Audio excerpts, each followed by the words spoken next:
बोटाच्या एका स्पर्शाने संबंध जगातील घडामोडी पाहण्यासाठी राजमुद्रा न्यूज लाईव्ह हे ॲप इन्स्टॉल करा व चॅनलला सबस्क्राईब करायला विसरू नका. सर्वांना सस्नेह जय जिजाऊ. महाराष्ट्र जिजाऊ ब्रिगेडच्या या अधिकृत पेजला आज आपण ऐकायला जाणार आहोत व्याख्यान डॉक्टर सत्यभामाताई जाधव यांचे. आज दिनविशेष आहे छत्रपती शाहूराव महाराज यांची जयंती. त्यासाठी आपण सगळे फेसबुकला जॉईन झालेलेच आहात. सर्वांचं शिवस्वागत. नांदेड जिजाऊ ब्रिगेड जिल्हा कार्यकारिणीच्या वतीने जसं आमच्या प्रदेशाध्यक्ष माधुरीताई भदाने यांनी आजची आम्हाला ही संधी दिली की छत्रपती शाहूराजे यांच्या जयंतीच्या विशेष निमित्ताने आपण या व्याख्यानासाठी सर्वजण सादर निमंत्रित आहात. सर्वप्रथम आज ज्याचा जन्मोत्सव आपण साजरा करत आहोत अशा छत्रपती शाहू महाराजांना अभिवादन करण्यात येईल. त्यासाठी मी आजच्या ज्या व्याख्याता आहेत डॉक्टर सत्यभामा जाधव, त्यानंतर जिल्हा सचिव मीनाक्षी पाटील, नांदेड तालुका सौ सुला बोंगाणे यांचं या कार्यक्रमामध्ये शिवस्वागत आणि सर्वांच्या वतीने आपण अभिवादन करूयात. सर्वप्रथम राष्ट्रमाता राजमाता जिजाऊ यांचं पूजन होईल.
राष्ट्रमाता राजमाता जिजाऊंच्या प्रतिमेस पुष्पहार आणि दीप प्रज्वलनाने मी आजच्या या कार्यक्रमाची सुरुवात आहे.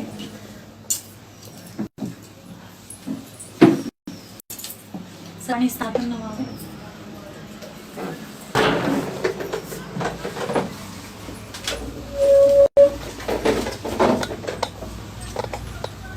सर्वप्रथम मी जगातील सर्वोच्च आदर्श अशा नेतृत्व, कर्तृत्व आणि मातृत्व असलेल्या राजमाता राष्ट्रमाता जिजाऊंना औसंपांना स्मरून ह्या कार्यक्रमाची सुरुवात करत आहे. त्याचसोबत छत्रपती कुळवाडी भूषण छत्रपती शिवराय, त्यासोबत स्वराज्य रक्षक शंभूराजे, इतर सर्व महामानव ज्यांनी ज्यांनी मानवाच्या उत्थानासाठी कार्य केलेले आहे त्यांच्या सर्व जणांच्या कार्यस्मृतीस मी विनम्र अभिवादन करते आणि आजच्या कार्यक्रमाला सुरुवात करते.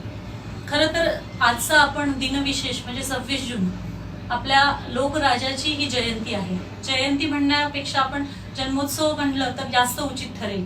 कारण उत्सव हा कसा असावा तर प्रत्येकाने आनंदाने साजरा करावा. तसा सण असतो गोडधोड आपण खाऊन दिवसभर आनंदात नवीन नवीन वस्त्र वगैरे का नाही करायचं. कारण आपला तो राजा होऊन गेलाय आणि तो पण लोकांच्या कल्याणासाठी झटणारा, समता, न्याय, बंधुता आणि या सर्व तत्वावरती चालणारा आणि सर्वप्रथम जेव्हा गुलामगिरीचा पाश तोडून आणि सगळ्यांना रयतेला ते सुख देण्याचा त्याच्यामध्ये जास्त हातभार आहे अशा ह्या लोककल्याणकारी राजाला हा खरोखर मानाचा मुजरा करते. आणि आज 26 जून रोजी आपण त्यांचं जे ऑनलाईन हा जन्मोत्सव साजरा करतो त्यामध्ये सगळ्या माझ्या फेसबुकवरती जेवढे काही लाईव्ह मैत्रिणी आहेत, सगळे समाज बांधव आहेत, त्यांचं मी शिवस्वागत करते. खरं तर आपण म्हणतो की मराठा सेवा संघ प्रणित ही जिजाऊ ब्रिगेड संघटना जी सतत 25 वर्षापासून कार्यरत आहे आणि मला अभिमान वाटतो की मी एक तिचा पार्ट आहे, तिचा एक घटक आहे. या ऑनलाईन व्याख्यानाची संकल्पना आमच्या प्रदेशाध्यक्ष माधुरीताई भदाने यांच्या संकल्पनेतून पुढे आलेली आणि खरोखर खूप छान. ह्याच्यामध्ये महिलांचं सामाजिक वैचारिक प्रबोधन तर होतं. जसं आपले आदरणीय युगपुरुष खेडेकर साहेब म्हणतात की आपलं सगळ्या अर्थाने सर्वांगीण विकास व्हायला पाहिजे. पंचसूत्रीचा अवलंबून आपण करायला पाहिजे. आपला सर्व म्हणजे महिलांचा सुद्धा सामाजिक, शैक्षणिक, पुन्हा आर्थिक विकासावरती भर देण्यात अशी ठोस अशी काही पावलं आणि त्यामध्ये खरोखर ही जिजाऊ ब्रिगेड पण कार्यरत आहे. त्याचसोबत मला आज विशेष आभार आणि माधुरीताईंचे मानायचे आहेत की त्यांनी नांदेड जिजाऊ ब्रिगेडला या लायक समजलं आणि आज आमच्या ज्या व्याख्यात्या आहेत, ज्या डॉक्टरेट आहेत आणि डॉक्टर सत्यभामाताई जाधव ज्या जिल्हा उपाध्यक्ष पण आहेत, तर त्यांना ही संधी दिली आणि खरोखर आम्ही उपकृत राहू आणि ह्या संधीचं नक्कीच सोनं करू, यात काही वावगं नाहीये. तर मराठा सेवा संघ प्रणित जिजाऊ ब्रिगेड महाराष्ट्र यांच्या संकल्पनेतला हा आजचा कार्यक्रम. यामध्ये आमच्या प्रदेशाध्यक्षा माधुरीताई बदाने, उपाध्यक्ष आमच्या नांदेड नगरीच्या सरस्वतीताई, त्यासोबत इतर सर्व उपाध्यक्षा, सर्व कार्यकारिणी, जिजाऊ ब्रिगेडची प्रदेश कार्यकारिणी, जिल्हा कार्यकारिणी, सगळ्या जिल्हा अध्यक्ष, उपाध्यक्ष, सगळं पदाधिकारी, सदस्य आणि त्याचसोबत माझे सगळे समाज बांधव यांचं देखील या कार्यक्रमामध्ये मी स्वागत करीत आहे. खरोखर ह्या 25 वर्षापासून जी जिजाऊ ब्रिगेडची वाटचाल जी आहे ती खडतर होती, पण नक्कीच भरपूर असे सक्सेसफुल पण होती असं म्हटलं तरी काही हरकत नाही. कारण आपण राष्ट्रमाता जिजाऊंच्या कार्याने प्रेरित होऊन ही जी संघटनेची बांधणी केलेली आहे, त्यांच्या विचाराने, त्यांच्या कार्यावरच्या पावलावरती पाऊल टाकण्याचा एक छोटासा प्रयत्न आपण जो करतोय आणि त्याला माझ्या सगळ्या माता भगिनींचं असं सखोल असं ज्ञानपूर्वक आणि ह्याच्याने पण जे काही मदत लागतीये, तर ती त्यामुळेच आपण अशा विविध प्रकारचे उपक्रम राबवतोय. त्यातलीच एक पर्वणी म्हटलं तर आजचं हे व्याख्यानाची मेजवानी. खरोखर म्हणतात ना, जसं आपले युगपुरुष खेडेकर साहेब म्हणतात की मन, मस्तिष्क आणि मेंदू सगळंच आपलं सशक्त असायला पाहिजे. तर मेंदूसाठीची आजची ही व्याख्यानाची मेजवानी आपण जिजाऊ ब्रिगेड नांदेड घेऊन आलेली आहे. त्याचा आपण आस्वाद तर घ्यालच. तत्पूर्वी मी आपल्या आजच्या ज्या व्याख्यात्या आहेत त्यांचं शिवस्वागत त्यांनीच लिखाण केलेल्या, कारण त्या एक उत्कृष्ट अशा लेखिका देखील आहेत, त्या पुस्तकाने आपण करूयात. तर मी कार्यकारिणीच्या जिल्हा सचिवांना विनंती करते की त्यांनी डॉक्टर सत्यभामा जाधव यांचं शिवस्वागत पुस्तक देऊन करावं.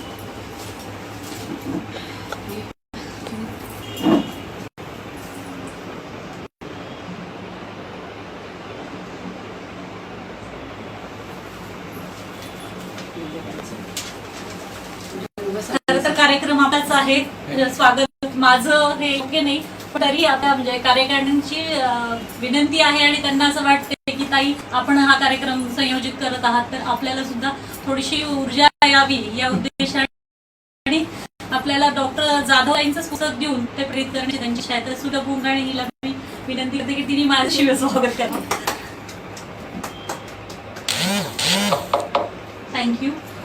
Thank you Nanded Jijau brigade. Active अशा महिलांचं हे जिजाऊ ब्रिगेड संघटनेचा मला सार्थ अभिमान आहे. कारण कार्य करायची कोणतीही आपली किती जरी इच्छा असली तर त्याला साथ आणि संगत ही तेवढीच आवश्यक असते. मला असं वाटतं की कधीही संघटना म्हटलं की टीम वर्क आलं आणि त्याला प्रत्येक संघटनेतल्या प्रत्येक व्यक्तीचा तेवढाच सिंहाचा वाटा असतो. भलेही तो म्हणजे विनम्रपणे म्हणत असतो की माझा खारीचा वाटा, पण मला वाटतं तो सिंहाचा वाटा असतो. कार्यात मात्र खारीचा वाटा असतो, कारण कार्य करणारी जी असते ती खास असते आणि सिंह म्हणजे फक्त आपला शेअर घेणारा. पण तरी पण दोन्ही रित्या कार्य करणारी अशी संघटना माझी जी इथली कार्यकारिणी आहे तिचा मला खरोखरच आज अभिमान आहे म्हटलं तरी हरकत नाही. आमच्या उपाध्यक्षा सरस्वतीताई देखील या कार्यक्रमामध्ये उपस्थित होणार होत्या, पण प्रकृती अस्वस्थाच्या कारणामुळे त्यांनी हा कार्यक्रमाचं मिस केलाय. तरी पण त्या फेसबुक ऑनलाईन जर असतील त्यांचं देखील शिवस्वागत आहे. त्याचसोबत नांदेड जिजाऊ ब्रिगेडनी आतापर्यंत जे केलेले, कारण मी स्वतःची आता सर्वप्रथम आपल्याला ओळख करून देते की मी डॉक्टर विद्या हंसराज पाटील गेली साधारणतः 3.5 वर्षापासून, आता 4 वर्ष होतील मला या सप्टेंबरमध्ये, जिल्हाध्यक्ष या पदावरती कार्यरत आहे. जशा प्रदेश कार्यकारिणीकडून जशा काही सूचना येतात त्या सर्व सूचनांचं अवलंबन करून आम्ही आमची कार्यप्रणाली चालू ठेवत असतो. तर खरोखर या नांदेड नगरीला एक जिजाऊ ब्रिगेडचं देणं लाभलंय असं म्हटलं तरी हरकत नाही. कारण आमच्या नांदेड नगरीमधूनच 2 प्रदेशाध्यक्ष आपल्या महाराष्ट्राला दिलेल्या आहेत. तर मला त्याचा सार्थ अभिमान वाटतो. आणि मागच्या प्रदेशाध्यक्ष डॉक्टर रेखाताई चव्हाण यांनी माझी नियुक्ती केली होती जिल्हाध्यक्षपदी. त्यानंतर सूत्र माधुरीताईंकडे गेली आणि त्यांच्या मार्गदर्शनाखाली आम्ही विविध असे समाजोपयोगी आणि आपल्या समाजाच्या उत्थानासाठी जी जी काही आवश्यक आहेत ती सगळी कार्य करत आलेलो आहोत. तर मला असं वाटतं नांदेड जिजाऊ ब्रिगेड जिल्हा हा सतत कार्यशील असलेला, प्रत्येक घटनेत प्रत्येक ह्याच्यामध्ये सहभागी होणारा असा जिल्हा आहे. तर मला असं वाटतं थोडक्यात एक ओळख, आपण म्हटलं कोविडचा, करोनाचा, महामारीचा काळ खरोखर खूप असा हा भयानक परिस्थिती सगळ्यांनीच अनुभवलेली आहे. याची डोळी म्हणजे मी पण अनुभवलेली. अत्यंत विदारक अशी परिस्थिती होती. घरातनं बाहेर पडायचं ते सुद्धा पोलीस कायद्याच्या नियमांचं काटेकोरपणे पालन करून, तरी सुद्धा माझ्या ह्या रणरागिणी नांदेड जिल्ह्याच्या न डगपगता विविध व्यवस्थितपणे त्रिसूत्री पंचसूत्रीपैकी आपली जशी पंचसूत्री आहे तशी ती करोनाची जी त्रिसूत्री आहे ती फॉलो करत, म्हणजे मास्क, सॅनिटायझर आणि योग्य डिस्टन्स राखून ती वर्षभर कार्यरत राहिली. आणि खरोखर हॅट्स ऑफ टू यू. मी सगळे माझ्या रणरागिणींचं आणि महाराष्ट्रभर पसरलेल्या माझ्या जिजाऊ ब्रिगेडच्या प्रत्येक पदाधिकारी, प्रत्येक सदस्याचं अभिनंदन करू इच्छिते ह्याच कार्यक्रमातून, कारण प्रत्येकीने केलेलं आहे. फक्त आता आज संधी आम्हाला मिळाली म्हणून मी नांदेडचं रिप्रेझेंटेशन करते की नांदेडच्या जिजाऊ ब्रिगेडनी आत्तापर्यंत या कोविड कालावधीमध्ये जे काही करोना योद्धा होते, मग ते डॉक्टर असोत, सफाई कामगार असोत, नर्सेस असोत, ज्या कोणी म्हणजे पोलीस असो, प्रशासन असो, राईट फ्रॉम कलेक्टर तो अगदी महानगरपालिकेचं सफाई कर्मचारी, कुणाला सोडलं नाही. त्यांनी सगळ्यांचे सत्कार केले, कारण हे एक प्रकारचं ग्रॅटिट्यूड असतं. आपण त्यांनी दिलेल्या सामाजिक योगदानांना त्यांना एक काहीतरी आपली छोटीशी भेट, मग भलेही ती पुस्तकरूपी असू दे, एक पुष्प असू दे, की त्यांचा शॉल देऊन सत्कार केलेला असो. तर त्या कामात देखील जिजाऊ ब्रिगेड नांदेड अग्रेसर राहिली. त्यानंतर नांदेडनी आपल्यामधले असलेल्या मराठा समाजातली गुणवंताचा सत्कार कार्यक्रम देखील आयोजित केला. जिजाऊ जयंती तर मोठ्या उत्साहात आपण साजरी केली. आपल्या ज्या बहुजन महानायिका आहेत तर त्यांना प्रत्येकीला हायलाईट करत, प्रत्येक दिवस तिचं सेलिब्रेशन करत, म्हणजे दशरात्रोत्सव तर साजरा केलाच, त्याचसोबत सावित्रीबाई फुले हा आदर्श असे पुरस्कार म्हणजे शिक्षिकेंना, 60 महिला शिक्षिकेंना आपण आपल्या समाजातल्यांना पुरस्कार देऊन गौरवान्वित केलं. त्याचसोबत आदर्श माता हे देखील जिजाऊ, कारण आपण ज्यांना आपले प्रेरणास्थान मानतो अशा जिजाऊंना आपण आदर्श माता जे मानतो, तर त्यांच्या नावानेच हा जिजाऊ पुरस्कार आपण जाहीर केला होता. आणि त्याच्यामध्ये सुद्धा आपल्याच समाजातल्या ज्या विधवा आणि परित्यक्त्या महिला आहेत, ज्यांनी त्यांची मुलं घडवली आणि ती इथेच नव्हे तर आपल्या म्हणजे भारतातच नव्हे तर परदेशात सुद्धा आपलं यश संपादित करत आहेत आणि छानपैकी म्हणजे सत्ता गाजवत आहेत म्हटलं तरी हरकत नाही. अशा सगळ्या मातांचा आपण आदर्श मातांचा सत्कार केला. वारंवार वरून जशी आपल्याला प्रदेश कार्यकारिणीकडून जी सूचना येतात तशी निवेदनं, निषेध मोर्चा, काही आरक्षणाबद्दल काही हे असतील तर प्रत्येक इथल्या नांदेड जिल्ह्यामध्ये कोणत्या महिलेवरती, मुलीवरती, बालिकेवरती अत्याचार तर त्याच्याबाबतीत आपण काही ॲक्शन घेतो. त्यांचे निषेध मोर्चे म्हणा, निवेदन कलेक्टरांकडे जाणे, SP ऑफिसमध्ये. आणि त्याचसोबत आमच्या प्रदेश अध्यक्षा ज्या माधुरीताई आहेत त्या वारंवार ज्या ज्या काही परिस्थिती आहेत तर त्या ह्याच्यावरती जी काही आपल्याला म्हणजे ॲक्शन घ्यायची आहे तर तशा प्रकारची निवेदनं वगैरे ही तर कार्य करतेच. त्याचसोबत सामाजिक बांधिलकी देखील जोपासतो. वृक्षारोपण जो की आपण वट सावित्रीच्या दिवशी आता रिसेंटली केलेला आणि दरवर्षी करणारा जो कार्यक्रम आहे तो पण असतो. 8 मार्चच्या दिवशी महिलांचा सत्कार विविध क्षेत्रातील. त्याचसोबत एक मोठी अशी नांदेड ह्याच्यातली रॅली देखील आपण आयोजित केली होती. त्याचसोबत आपण शिवजयंती, दीपोत्सव हे तर प्रत्येक जिजाऊ ब्रिगेड महाराष्ट्रभर करत आहे, पण त्यात पण वैविध्यपूर्ण. जसं आपल्याला सिंदखेड राजाला आपण गेल्यावरती मशाल रॅली केली, त्याचाच एक छोटासा प्रयत्न म्हणून आम्ही सातत्याने 3 वर्ष झालो नांदेडला जेव्हा मी म्हणजे अध्यक्षा होते शिवजयंतीची सार्वजनिक, तेव्हापासूनचा एक पायंडा पाडली. 51 मशालींची मशाल रॅली देखील आम्ही आयोजित करतो आणि उल्लेखनीय म्हणजे ह्या वर्षीच्या जिजाऊ जयंतीला देखील आम्ही ती मशाल रॅली इथं घेतली होती. केडर कॅम्प हा तर आमचा अनिवार्य भाग्य आहे आणि प्रत्येक पदाधिकाऱ्याचं हे सगळं म्हणजे टीचिंग होणं गरजेचं आहे. जसं आपलं मराठी सेवा संघ सांगतो तर ते पण वारंवार होतच असतात. नांदेड जिजाऊ ब्रिगेड तयारी हे करते. राष्ट्रीय अधिवेशन देखील आपल्यामध्ये मागच्या प्रदेश अध्यक्षांच्या काळात झालंच आहे. नंतरही भरपूर काही कार्य करायची आहेत. तर हा झाला अल्पपरिचय थोडक्यात आमच्या नांदेड जिजाऊ ब्रिगेडचा. त्यानंतर आज आपण ज्या कार्यक्रमासाठी जमा झालेलो आहोत, फेसबुकमध्ये सगळे ऑनलाईन जे झालेले आहेत त्यांना उत्कंठ आहेत की आपला लोककल्याणकारी राजा छत्रपती शाहू महाराज यांच्याविषयी आपल्याला नक्कीच काहीतरी चांगलं ऐकायला मिळणार आहे. आणि नो डाऊट ही तुमची जी मागणी आहे ती नक्कीच सार्थ ठरणार आहे, कारण आम्हाला लाभलेले जे आजच्या जे व्याख्याते आहेत त्या देखील त्याला अनुसरूनच त्यांच्या गाढे अभ्यासक असलेल्या अशाच आणलेल्या आहेत. तत्पूर्वी मला असं वाटते की एक थोडक्यात मानाची आदरांजली आणि माझ्या म्हणजे जिजाऊ ब्रिगेड नांदेड तर्फे या लोककल्याणकारी राजाला मी माझ्या शब्दरूपी काही सुमनांनी देऊ इच्छिते. तर मला असं वाटतं की आजचा जो 26 जून हा दिन विशेष सर्वांनाच लक्षात राहील, कारण 26 जून 1874 रोजी कागल येथे घाटगे घराण्यामध्ये आपल्या छत्रपतींचा जन्म झाला आणि त्यानंतर 17 मार्च 1888 रोजी कोल्हापूर गादीचे वारसदार ते झाले. आणि त्यानंतर त्यांनी केलेल्या योगदानामुळे आजच्या ह्या दिनविशेषाला आपण सामाजिक न्याय दिन म्हणून पण साजरा करतो. आणि खरोखरच का नाही साजरा करायचा, कारण त्यांनी कायदेविषयक इतके चांगले चांगले कायदे केलेले आहेत की त्याचा सगळ्या अखंड महाराष्ट्रातील लोकांनाच नव्हे तर भारतीयांना देखील त्याचा सार्थ अभिमान वाटावा. कारण कोल्हापूरवरती त्या काळात ज्या कठीण काळ होता, सगळे ब्राह्मणवादी म्हणजे पूर्ण त्याच्यावरती वर्चस्व होतं. जेव्हा जेव्हा छत्रपतींनी बघितलं आपल्या राज्यकारभारातली नोकरदारांची भरती आणि त्यातलं अगदी विषम प्रमाण त्यांनी जेव्हा बघितलं की अगदी मोजके बोटावरती मोजण्या इतके देखील म्हणजे बहुजन समाजातले मराठा समाजातली माणसं त्यात नव्हती, त्याच्यावरती वर्चस्व ब्राह्मणांचं होतं आणि ही गोष्ट त्यांना लक्षात आली. त्यानंतर त्यांनी एक ठोस असं पाऊल उचललं आणि त्यांनी महत्त्वाचं असं कार्य केलं ज्याला आपण म्हणतो की आरक्षणाचे जनक. का म्हणतो, कारण आरक्षणाचं पहिला जे पाऊल उचललेलं आहे ते छत्रपती शाहू महाराजांनीच उचलले आहे. 26 जुलै 1902 साली त्यांनी आरक्षणाचा कायदा केला आणि खरोखर सरसकट 50% आरक्षण त्यांनी जाहीर केलं. त्यामध्ये फक्त मराठा जातीलाच नव्हे तर त्यांनी इतर सगळ्या ज्या बहुजन समाजातल्या जाती त्यांना देखील आरक्षण देण्याचा एक मोठा असा निर्णय घेतला. प्रचंड वादळ उठलं त्याच्याबद्दल, पण स्त्रियाला न जुमानता, कारण तो लोक कल्याणकारी राजा होता. खरोखरच या राजाने इतर भरपूर अशी त्यांची कार्य केलेली आहे ज्याच्यामध्ये वेदोक्त प्रकरणातील धार्मिक मक्तेदारी त्यांनी संपवण्याचा प्रयत्न केलेला आहे.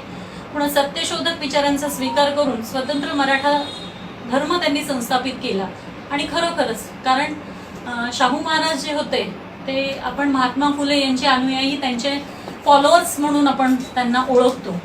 आपल्याला माहिती की सावित्रीबाई फुले आणि महात्मा ज्योतिराव फुले यांनी शिक्षण क्रांती केली आणि त्या क्रांतीचे पायी पुढे नेण्याचा वारसा जो आहे तो नक्कीच शाहूराजांनी जपलेला आहे.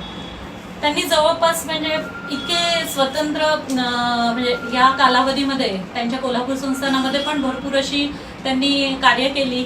त्याचसोबत त्यांनी अस्पृश्य निर्मूलता याच्यासाठी पण ठोस पावलं उचलली. आणि त्यासाठी एक छोटं उदाहरण देऊ इच्छिते. गंगाराम कांबळे नावाचा जो इसम होता तर त्याला त्यांनी कसं केलं, त्याला एक चहाचं दुकान हॉटेल थाटून दिलं आणि त्याच्यामध्ये ते सक्तीने सगळ्यांना त्यांच्या अधिकाऱ्यांना वगैरे जाऊन चहा घ्यायला लावत. जर कोणी नाही ऐकलं तर मग त्याला थोडंसं कायद्याचं हे म्हणा आपल्या शासनाची आणि राजाची भाषा वापरून देखील नाहीतर त्यांनी सरळ असं हे केलं की सरळ स्वतः तिथे जाऊन स्वतः ते चहा प्यायचे. आणि नक्कीच आपण म्हणतो की समाज पण अनुकरण प्रिय असतो, तर त्यांचं बघून मग शाहूराजे सुद्धा शाहूराजांसोबत इतर लोक देखील त्या गंगाराम कांबळेच्या चहाच्या त्या टपरीवरती म्हणा किंवा त्या हॉटेलमध्ये जाऊन चहाचा आस्वाद घेत अशा रीतीने त्यांनी अस्पृश्यता निवारण देखील करण्याचा प्रयत्न केला. गुणवत्तेचा सन्मान तर कोण करावा तर ह्या राजानेच करावा. खरं तर गुणवत्ता म्हटली तर त्याला जात धर्म पंथ असं बाइंडिंग न ठेवता, कारण माहिती होतं पहिले ब्राह्मणांची मक्तेदारी होती, त्यांचं सगळं आधिपत्य होतं, त्यांचीच मुलं पुढे जात होती. पण जेव्हा बाबासाहेब आंबेडकर म्हणजे परदेशातून त्यांनी जी पदवी घेऊन उच्च पदवी घेऊन जेव्हा ते भारतात आले तर सन्मान करणारा पहिला राजा जो होता तो हा लोककल्याणकारी राजश्री शाहू महाराज होते. खरोखर त्यांनी कसं केलं, कोल्हापूरचा जो जरीपटका होता तर त्या फेटा देऊन त्यांचा सन्मान केला. आणि त्यामुळेच नव्हे तर त्यांच्या केलेल्या सत्काराला सन्मानार्थ बाबासाहेब आंबेडकरांनी देखील म्हटलेलं आहे की खरोखर असा राजा होऊन गेलेला आहे आणि त्याच्या पश्चात त्याची जयंती ही जी आहे ती जन्मोत्सव अत्यंत अगदी दिवाळी सणाप्रमाणे सर्व बहुजन समाजाने साजरी करायला पाहिजे, जशी आपण महाराष्ट्र जिजाऊ ब्रिगेडतर्फे आज साजरी करत आहोत. यापूर्वी आम्ही सगळेजण मान्यवर आणि आम्ही सगळेजण अभिवादनाला देखील गेलो होतो. तिथं प्रचंड असा जनसमुदाय होता आणि खूप छान वाटलं की आजही लोकांच्या मनात ह्या राजाची प्रतिमा जशाच तशी कायम आहे. त्याचसोबत स्त्री हक्कांसाठी तर छत्रपती शिवरायांचे जे विचार होते ते आदर्श असे सर्वोच्च आदराचा मानबिंदू असणारे होते आणि तोच वारसा पुढे छत्रपती शाहू महाराजांनी देखील चालवला.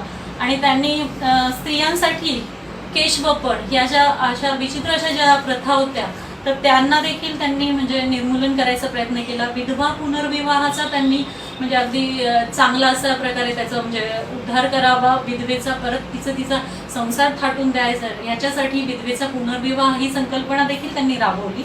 त्याचसोबत रूढी परंपरा ज्या काही होत्या, कठोर स्त्रियांवरती अत्याचार होते त्याबद्दल कठोर असे कायदे त्यांनी निर्माण केले.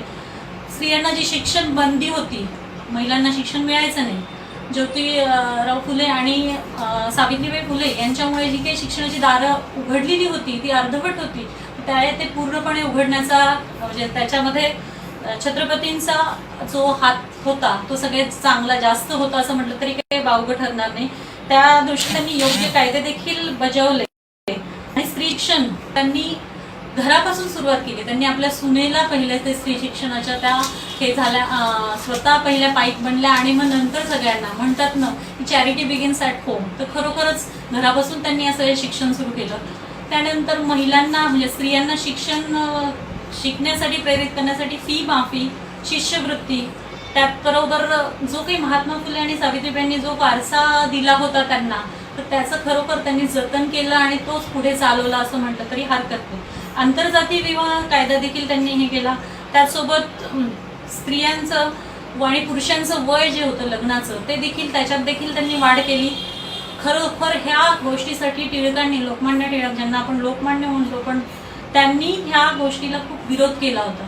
त्यामुळे मला असं वाटतं जिजाऊ ब्रिगेड आणि जेवढे काही सुज्ञ महिला वर्ग या ऑनलाईन फेसबुक व्याख्यानाचा लाभ घेतात त्यांनी लक्षात घ्यायला पाहिजे की विरोध टिळकांनी केला होता, म्हणजे स्त्री शिक्षणाच्या विरोधक होते. त्याचसोबत महिलांनो हे पण लक्षात घ्या की खरे समाजसुधारक कोण होते आणि त्या दृष्टीने त्यांच्या विचारांचं आपण पाईक व्हायचं की काय. आणि म्हणूनच मला इथे नमूद करा असं वाटतं की जिजाऊ ब्रिगेड जी चालवतीये पूर्ण जेवढे काही महानायक आणि नायिका आहेत त्यांच्या विचारांचा वारसा चालवणारी ही संघटना आहे. तर यामध्ये प्रत्येकजण आहात अजूनही वाढवणं गरजेची आहे. प्रत्येक महिलेतल्या तळागाळातल्या महिलेला ह्याच्यात समावेश करून घेण्याची पण जेवढी आपण प्रयत्न कराल तेवढं खूप चांगलंच आहे. त्याचसोबत देवदासी प्रथा जी होती म्हणजे जोगत्या मुरळ्या जी प्रथा होती ती देखील त्यांनी बंद केली. मला असं वाटतं की आरक्षण देणारा पहिला राजा जो होता तर तो छत्रपती शाहू महाराज हे होते.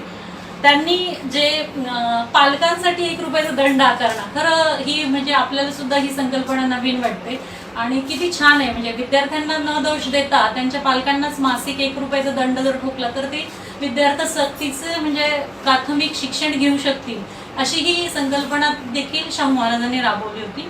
कला, संस्कृती, क्रीडा आणि शिक्षण यांना देखील त्यांनी राजाश्रय दिला. ते स्वतः एक पट्टीचे मल्ल होते. त्यांनी कोल्हापूरमध्ये कुस्तीचे आखाडे केलेले आहेत. आजही तुम्ही गेलात तर नक्की तिथे भेट द्या.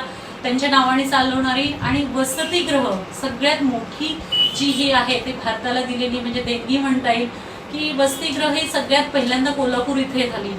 फर्स्ट जे वसतिगृह होतं ते विक्टोरिया मराठा वसतिगृह, त्याचे जे संस्थापित करणारे राजे होते आणि त्यांनी ही फक्त मराठा, नाव जरी मराठा असलं तरी मराठा विद्यार्थ्यांसाठी नव्हे तर बहुजन समाजातल्या प्रत्येक जातीसाठी ती वसतिगृह होती. त्याच्यामुळे विद्यार्थी शिक्षण घेऊ शकले आणि 3% वाल्यांचं बरंचसं साम्राज्य कमी झालं असं म्हटलं तरी चालेल. आणि कर्मकांड, दैववाद, अंधश्रद्धा निर्मूलनासाठी सुद्धा हा राजा खूप प्रसाराने प्रहार करणारा होता, ज्यांनी म्हणजे ह्याच्या निर्मूलनासाठी खूप कार्य केलेले. त्याचसोबत आंबेडकरांच्या घरी जाऊन सत्कार करणारे पहिले राजे जे होते ते आपले छत्रपती शाहूराजे होते. आणि छत्रपती शिवरायांचा पुतळा आपल्याला माहिती की आज आपण बघतोय प्रत्येक शहरामध्ये, तालुक्यामध्ये, गावोगावी छत्रपतींची महाराजांचे पुतळे आहेत. नो डाऊट असायलाच पाहिजे, प्रत्येकाच्या मनात देखील आहेत, तर ते आपल्या गावात असावं असं आपल्या प्रत्येकाला वाटतं. पण पहिला जो शिवरायांचा जो पुतळा होता तो पुण्यामध्ये उभा करणाऱ्यामध्ये सगळ्यात अग्रभागी नाव आणि ज्यांची जी संकल्पना आणि ज्यांचे हे विचार होते तर ते देखील छत्रपती शाहू महाराजच होते. तर अशा ह्या थोर महान अशा होऊन गेलेल्या लोककल्याणकारी राजांना मी विनम्र अभिवादन करते आणि आजच्या या कार्यक्रमाच्या व्याख्यानाची सुरुवात करते. उत्सुकता असेलच तुम्हाला नक्कीच, पण आपल्या कार्यक्रमामध्ये आपण जेव्हा ज्या व्यक्तीला बोलवतो पाहुणे म्हणून तर नक्कीच त्याचा यथोचित सन्मान आपण जिजाऊ ब्रिगेडतर्फे तर केलेलाच आहे. तत्पूर्वी त्यांचा अल्पपरिचय देखील द्यावं असं मला इथे वाटतंय. तर डॉक्टर सत्यभामा जाधव ही खरं तर आमची मैत्रीण, आमच्या जिजाऊ ब्रिगेड नांदेड संघटनेतली वयाने जरी लहान असली तरी सुरुवातीपासून काम करणारी अशी ही माझी मैत्रीण, जिच्या प्रोफेशननी ती लेक्चरर आहे. तिचं पहिले BA आणि त्यानंतर शैक्षणिक कार्यामध्ये देखील ती अग्रेसर आहे. तिचं MA हिस्ट्री झालेलं आहे, डबल MA झालेलं आहे, second time MA in sociology, BEd तर झालेलंच आहे, MEd पण MPhil म्हणजे फिलॉसॉफीमध्ये झालेलं आहे, सोशिओलॉजीमध्ये झाले आहे MPhil, आणि PhD देखील सोशिओलॉजीमध्ये झालेली आहे. तर असे ह्या सामाजिक कार्य करणारी आपली जी ही मैत्रीण आलेली आहे डॉक्टर सत्यभामा जाधव, तिचं मी अगदी हार्दिक असं शिवस्वागत करते. आणि विशेष म्हणजे PhD मिळाली आणि ती पण अवॉर्डेड खूप कमी जणांना, कारण आजकाल माहिती प्रत्येक आपण सगळेजण उच्च विद्या विभूषित आहोत आणि किती खडतर प्रवासानंतर, कारण आपलं आरक्षण पण गेलेलं आहे, आधीही नव्हतंच, म्हणजे जेव्हा शिकत होत्या तेव्हाही नव्हतंच. तर आपल्या स्वतःच्या स्वकष्टाने मेहनतीने जी डॉक्टरेट मिळवलेली आहे ती खरोखरच अगदी अभिनंदनीय आहे. त्यांचे विविध असे रिसर्च पेपर्स देखील आहेत. बालकामगारांच्या समस्या त्या समस्यांचा त्यांनी अभ्यास केलेला आहे. त्याचसोबत त्यांचं निर्मूलन, शासन व NGO यांची भूमिका याबद्दल देखील त्यांचे रिसर्च पेपर आहेत. बालकामगारांच्या समस्या, त्यांची कारणे आणि परिणाम, त्याचसोबत मूलभूत संकल्पना, राष्ट्रीय परिषद म्हणजे त्यांच्याशी असोसिएटेड असे कार्यक्रम त्यांनी घेतलेले आहेत. मानवी जीवनाचा आदर्श, महात्मा गांधी यांच्यावरती देखील त्यांचं रिसर्च पेपर आहे. त्याचसोबत महत्त्वाचा म्हणजे जिजाऊ ब्रिगेडला अगदी लक्षात घेण्यासारखी गोष्ट आहे की स्त्रियांवरती होणारे अत्याचार म्हणजे dowry, causes, effects and solution असं ह्या नावावरती देखील त्यांचं एक असं तिचं राष्ट्रीय परीक्षण देखील आहे. तर ते देखील रिसर्च पेपर तिचं पब्लिश झालेलं आहे. आदिवासींचे प्रश्न हे देखील तिचं कार्य म्हणजे रिसर्च पेपरमध्ये आहे. त्याचसोबत बालकामगारांच्या म्हणजे मुक्तीचा मार्ग वगैरे ते देखील आहे. शहरीकरण, झोपडपट्ट्या व लोकसंख्या वाढ यावरती तिचा एक ग्रंथ देखील, मोठा एक असा ग्रंथ बालकामगारांच्या समस्या आपल्या शिवजयंतीच्या कार्यक्रमामध्ये ज्याचं प्रकाशन झालं होतं आणि आम्हाला सगळ्या महिलांना इतका आनंद झाला होता की आपण म्हणतो लेबर, पण त्यांच्या खरोखर त्यांच्या समस्या जाणून त्याच्यावरती रिसर्च वर्क करणारी देखील डॉक्टर सत्यभामा जाधव या आहेत.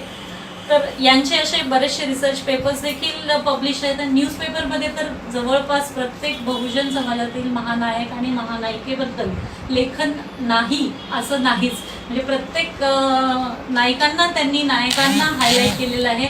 महाराष्ट्रभर त्यांचे चाहते आहेत, अगदी रीडर्स आहेत. प्रत्येकांचा फोन, आम्ही आता येताना सुद्धा आजच्या ज्या लेखाची चर्चा होतच होती तत्पूर्वी त्यांना एकदम 7-8 फोन सतत येत राहतात. तर महिला सक्षमीकरणासाठी देखील त्या कार्यरत आहेत आणि सगळ्या म्हणजे समस्यांचं निराकरण शांतीपूर्वकरित्याने करणं आणि त्याचबरोबर यासोबतच त्या शेतीमध्ये देखील उद्यमशील आहेत, शेतीपूरक व्यवसायात देखील त्यांना आवड आहे. तर खरोखर अशा ह्या डॉक्टर सत्यभामाताई जाधव यांचं मी शिवस्वागत करते.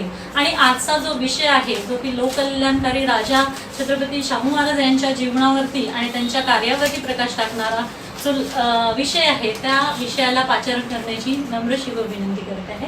पुढील सूत्रे डॉक्टर सत्यभामाताई जाधव यांच्याकडे. धन्यवाद ताई. सर्वांना स्नेह जय जिजाऊ. सर्वप्रथम स्वराज्य संकल्पक शहाजीराजे,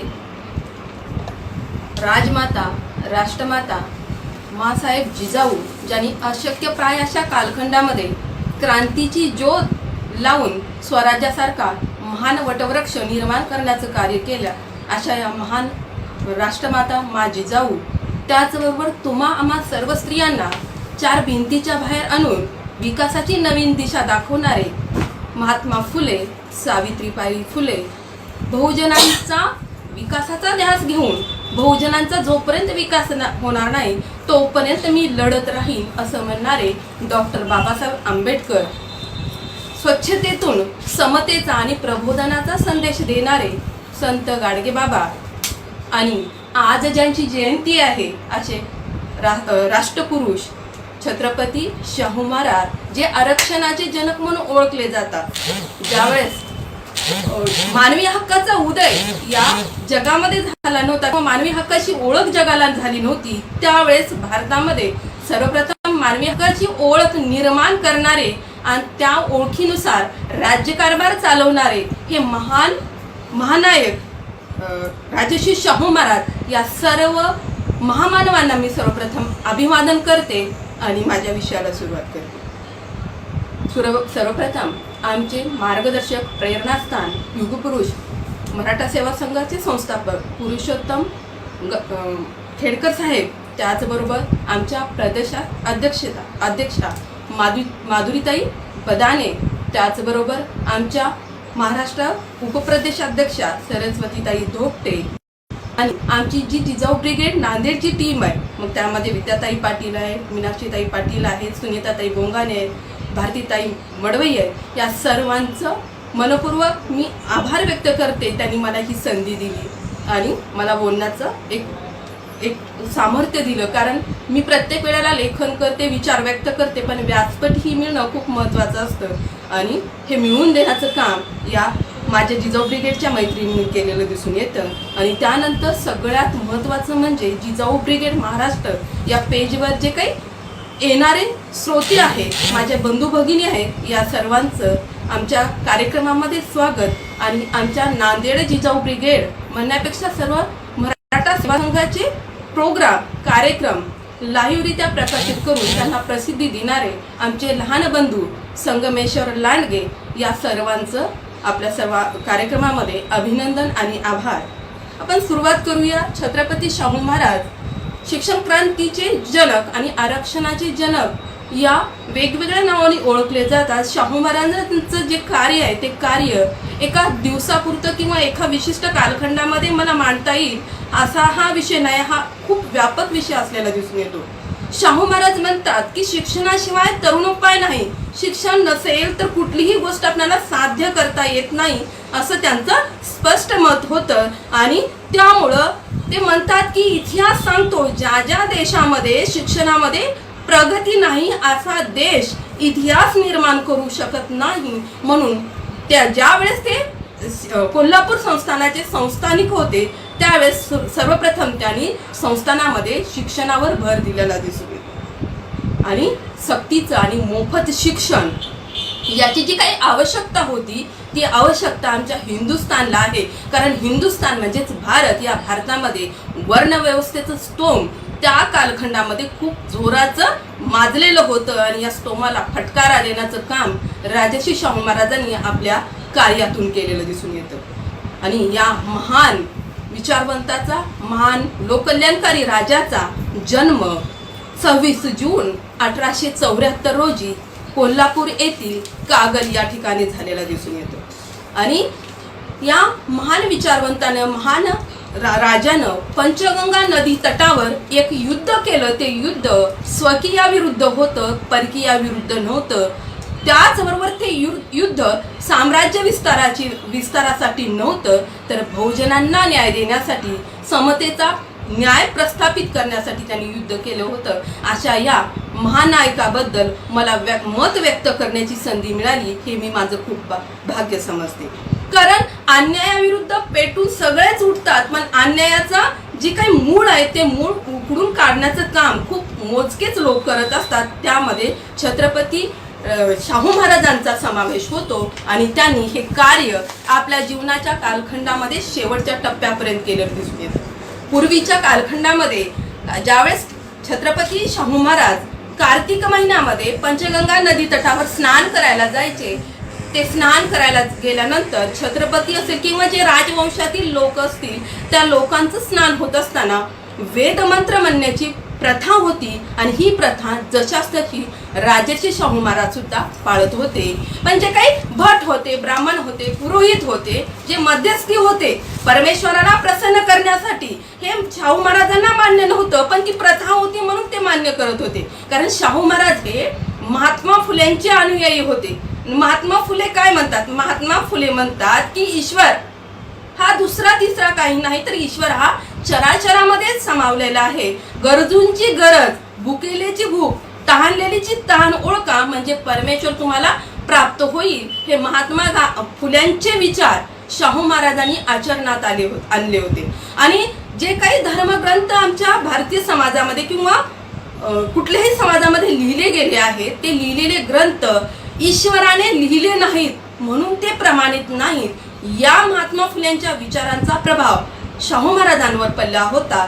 तरीही शाहू महाराजांना वाटलं की मी स्नान करताना एक राजा असून सुद्धा वेदोक्त मंत्र म्हणण्याचं कार्य हा जर पंडित करत नसेल, पुरोहित करत नसेल, तर सर्वसामान्य जनतेचे काय हाल असतील. आणि या वेदोक्त प्रकरणानं शाहू महाराजांच्या विचाराला एक प्रकारची क्रांती दिली आणि ती क्रांती ठिणगीचं स्वरूप प्राप्त केली. म्हणूनच आज लोकराजे राजर्षी शाहू महाराज समतेचे, न्यायाचे, आरक्षणाचे असं कुठलं क्षेत्र नाही त्या क्षेत्राचे जनक म्हणून ओळखले जातात. ते त्यांच्या कार्यावरून.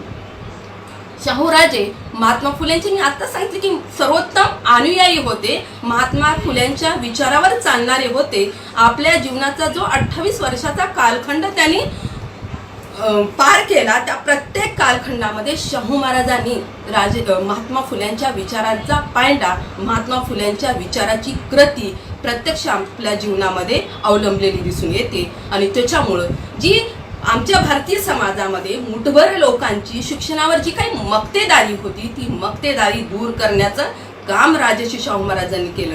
कारण ही शिक्षणावर असलेली मुठभर लोकांची मक्तेदारी राजर्षी शाहू महाराजांना मान्य नव्हती.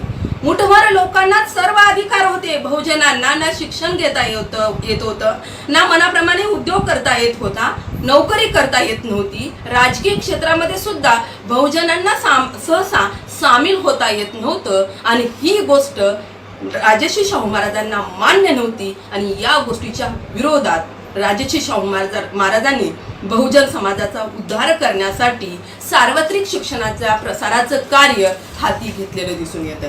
कारण शिक्षणाशिवाय विकास आणि शिक्षणाशिवाय अज्ञान दूर होत नाही हा त्यांचा ठाम विश्वास होता. आणि या सार्वत्रिक शिक्षणाच्या साधनाच्या आधारे भारतीय मनातील मनुसमृद्धीचं जळमट दूर करण्याचं काम राजर्षी शाहू महाराजांनी केलेलं दिसून येतं. कारण शिक्षण विषयक जी काही चळवळ होती, त्या चळवळीच्या माध्यमातून आपल्या संस्थानामध्ये असलेली सकळ प्रजा म्हणजे संपूर्ण प्रजा सुशिक्षित करणे, विचारधीन करणे हा त्यांचा राजकीय जीवनाचा ध्यास होता. आणि हा ध्यास पूर्ण करण्यासाठी त्यांनी आपल्या प्रजेवर शिक्षणाचे छत्र उभं केलेलं दिसून येतं. आणि जे काही शिक्षणाचं छत्र त्यांनी प्रजेवर उभं केलं, त्यातून त्यांनी विकासाची आणि उन्नतीची कास धरली आणि आपलं छत्रपतित्व सिद्ध केले. बघा, एखाद्या छत्रपतीला छत्रपतित्व सिद्ध करावं लागतं. हा एक किती वर्षापूर्वीचा कालखंड आहे. त्या कालखंडामध्ये राजर्षी शाहू महाराजांनी आपलं जे काही पद आहे ते पद सिद्ध केलं. अशी परिस्थिती आधुनिक काळामध्ये किंवा आजच्या कालखंडामध्ये दिसून येत नाही. कितीतरी प्रतिनिधी आम्ही त्यांना निवडून देतो, त्यांना उभं करतो, मतदान देतो, विश्वास दाखवतो की आमचा विकास करतील. पण ज्यावेळेस आम्ही या प्रतिनिधींना उभं करतो, निवडून देतो किंवा आम्ही पुढे ढकलतो, त्यावेळेस हे पुढे जातात. आम्ही पाठवतो एका उद्देशानं आणि ते उद्देश वेगळ्याच पद्धतीचे पार पाडत असलेले दिसून येतात. म्हणून जो बहुजनांचा विकास या लोकांकडनं अपेक्षित असतो, तो बहुजनांचा विकास आधुनिक काळातल्या किंवा वर्तमान काळातल्या प्रतिनिधींकडनं होत नाही. तर हे प्रतिनिधी उभारीला आल्यानंतर स्वार्थासाठी झटत असलेले दिसून येतात. तसं राजर्षी शाहू महाराजांचं नव्हतं. तर राजर्षी शाहू महाराज शेवटपर्यंत आपलं छत्रपतित्व प्रत्येक कार्यामध्ये सिद्ध करत गेले आणि त्याच्यामुळे समाजाचा विकास झालेला दिसून येतो.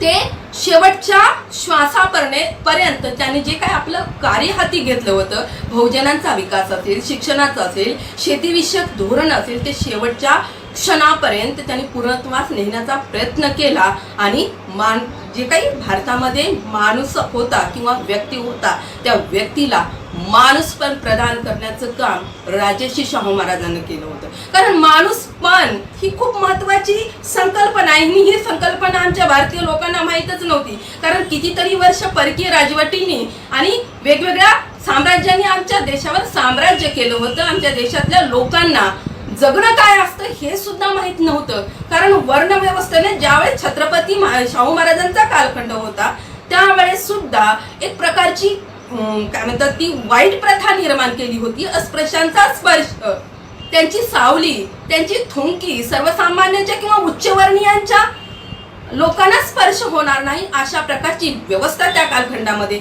निर्माण केली होती. आणि त्या कालखंडामध्ये जे काही वर्णव्यवस्थेमध्ये 4 वर्ग होते: ब्राह्मण वर्ग, क्षत्रिय वर्ग, वैश्य आणि शूद्र. हे 4 वर्ग, शूद्र आणि स्त्रियांची स्थिती खूप हालाकीची होती. या शूद्रांना बाहेर पडायचं म्हणलं तर गळ्यात मडकं, पाठीमागं खराटा आणि अशा प्रकारची स्थिती असावी की जेणेकरून त्या सावलीचा स्पर्श स्वर्णांना होणार नाही अशा प्रकारची स्थिती होती. आणि मुठभर लोकांना शिक्षणाचा हक्क होता. मुठभर लोकांनी शिकावं, पुढं जावं. बहुजनांनी शिकू नये. बहुजनांनी शिकलं तर कशा प्रकारच्या सजा दिल्या जायच्या हे आम्ही सगळ्यांनीच वाचलेलं आहे, म्हणून त्याचा पण मी पुनरुच्चार करणार नाही. आणि ही सर्व दूर करण्याची खूणगाठ छत्रपती शाहू महाराजांनी छत्रपती पद स्वीकारल्या केली होती. आणि हे खूणगाठ बांधूनच ते सिंहासनावर विराजमान झाले होते. राजर्षी शाहू महाराज महात्मा फुलेंच्या विचाराने प्रभावित झाले होते. महात्मा फुले काय म्हणतात? विद्येचा अवेर कराल तर देशोधडीला जाल, डाग वंशाला. महात्मा फुले काय म्हणतात? विद्येचा अवेर कराल तर देशोधडीला जाल. म्हणजे विद्येचा तुम्ही अपमान कराल, विद्या घेणार नाही तर तुम्ही काय होणार? देशोधडीला जाणार, तुमचं नुकसान होणार, तुमची प्रगती होणार नाही. हा जो काही विचार महात्मा फुले यांनी त्यांच्या शिक्षण विषयक विचारामध्ये मांडला होता तो विचार, तो वंशाला लागणारा डाग पुसून काढण्याचं काम राजर्षी शाहू महाराजांनी आपल्या कार्यातून केलेलं दिसून येतं. आणि शिक्षण नाही म्हणून तत्कालीन समाजामध्ये जे काही मागासलेपण मोठ्या प्रमाणात होतं ते मागासलेपण सुद्धा लक्षात घेऊन त्या मागासलेपणाचे जे काही दुःख आहे त्या दुःखाचं मूळ कारण काय आहे?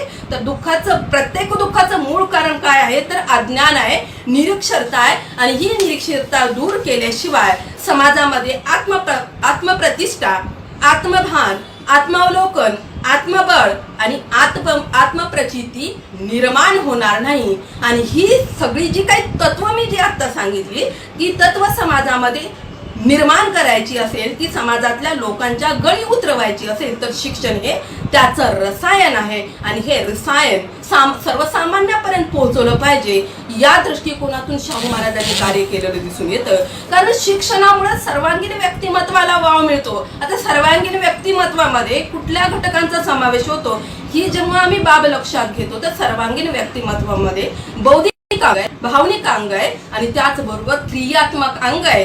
आणि या क्षेत्रामध्ये तुम्हाला माहिती की नाही पण मी सांगते, डॉक्टर ब्लूम नावाचा जो विचारवंत आहे, संशोधक आहे, त्यांनी आणखीन एक क्षेत्र समाविष्ट केलंय.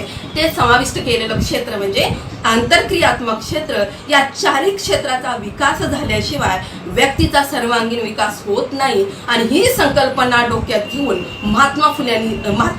राजर्षी शाहू महाराजांनी त्या काळात कार्य केलेलं दिसून येतं. आणि शिक्षणाची गंगा सर्वसामान्यांच्या दरवाजापर्यंत नेण्याचं काम सार्वत्रिक शिक्षणाच्या धोरणाच्या माध्यमातून राजर्षी शाहू महाराजांनी केले. आणि ते म्हणतात, माझी ही जी का प्रजा आहे ही प्रजा किमान प्राथमिक शिक्षण घेऊन तयार झाली तर मी राज्यकारभाराची सर्व सूत्रे त्यांच्या हाती देणार आहे.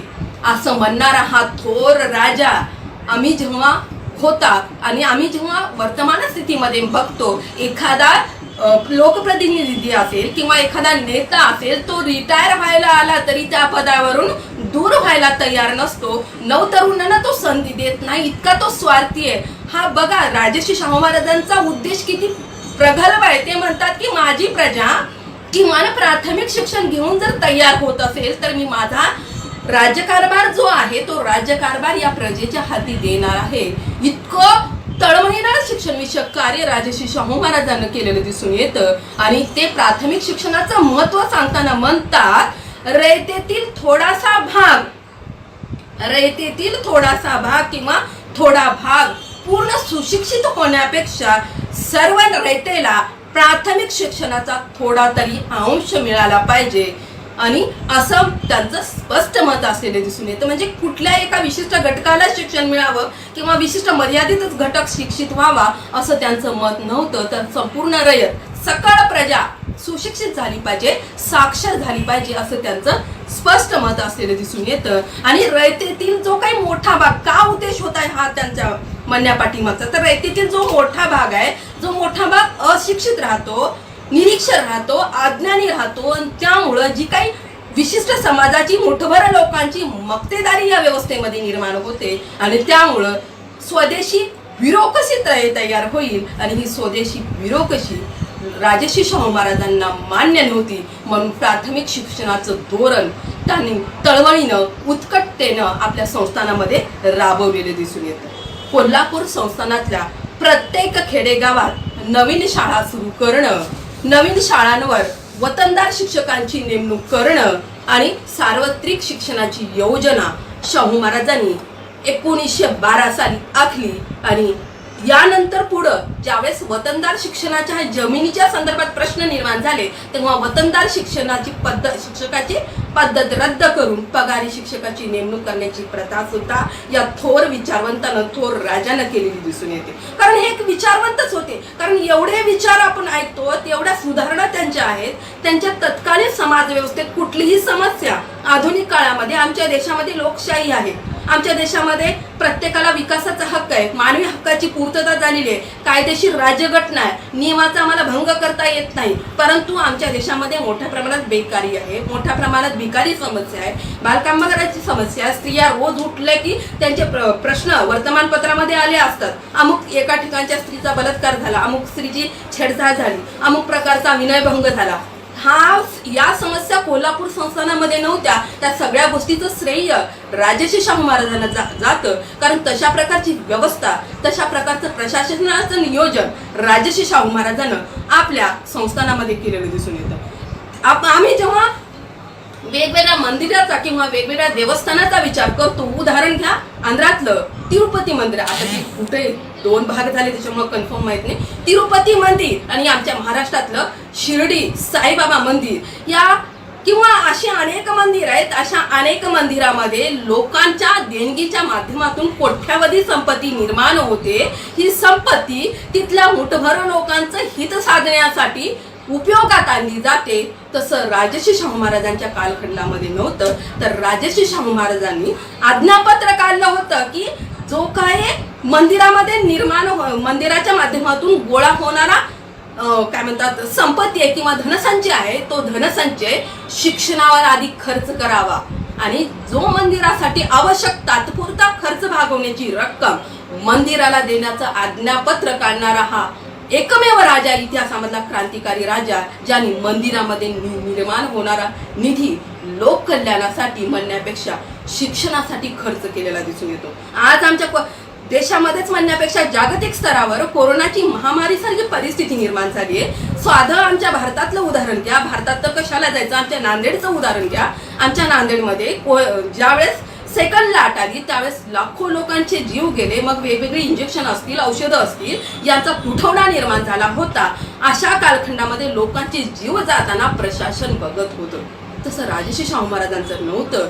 राजर्षी शाहू महाराजांनी त्यांच्या त्या संस्थानामध्ये ज्यावेळेस पुण्यामध्ये, मुंबईमध्ये आणि या आजूबाजूच्या प्रदेशामध्ये दुष्काळ आणि प्लेगची साथ आली होती, त्यावेळेस त्यांनी नियोजनपूर्वक कार्य करून अन्नधान्याची सोय, औषधाची सोय, चाऱ्याची सोय अशा वेगवेगळ्या योजना आखून कुठलाही भूकबळी त्या काळात संस्थानामध्ये गेला नाही जो मुंबईसारख्या मोठ्या शहरामध्ये गेला.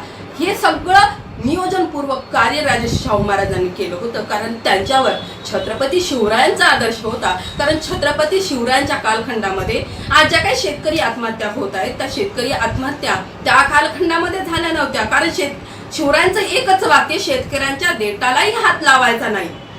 आणि त्याच्यामुळे ह्या शेतकऱ्यांच्या ज्या काही समस्या होत्या त्या समस्या निर्माण झाल्या नाहीत, कारण शेतकऱ्यांची ज्या काही समस्या होत्या त्या समस्यावर तात्काळ उपाययोजना करणं, शेतकऱ्याची गरज लक्षात घेणं हे छत्रपती शिवरायांच्या राजकारभाराचं उद्दिष्ट होतं, तसं राजर्षी शाहू महाराजांचं होतं. म्हणून तिथली प्रजा ही सुखी होती, आनंदी होती, वेगवेगळ्या समस्या नव्हत्या. तर हे मी का तर सांगितलं की आज्ञापत्र काढून देवस्थानाचा खर्च शिक्षणावर खर्च करणारे ते पहिले राजे होते. आणि असे हे थोर राजे आम्ही लक्षात घेताना सद्यस्थितीचा विचार केल्यानंतर अशा प्रकारचा जर खर्च आम्ही शिक्षणावर केला तर नक्कीच आमच्या देशातली निरक्षरता, आमच्या देशातलं काय म्हणतात साक्षरता वाढल्याची दिसून येते. आम्ही जेव्हा पंचवार्षिक योजनांचा विचार करतो त्या प्रत्येक पंचवार्षिक योजनेमध्ये तुम्ही बघा, अभ्यास करा पंचवार्षिक योजनेचा.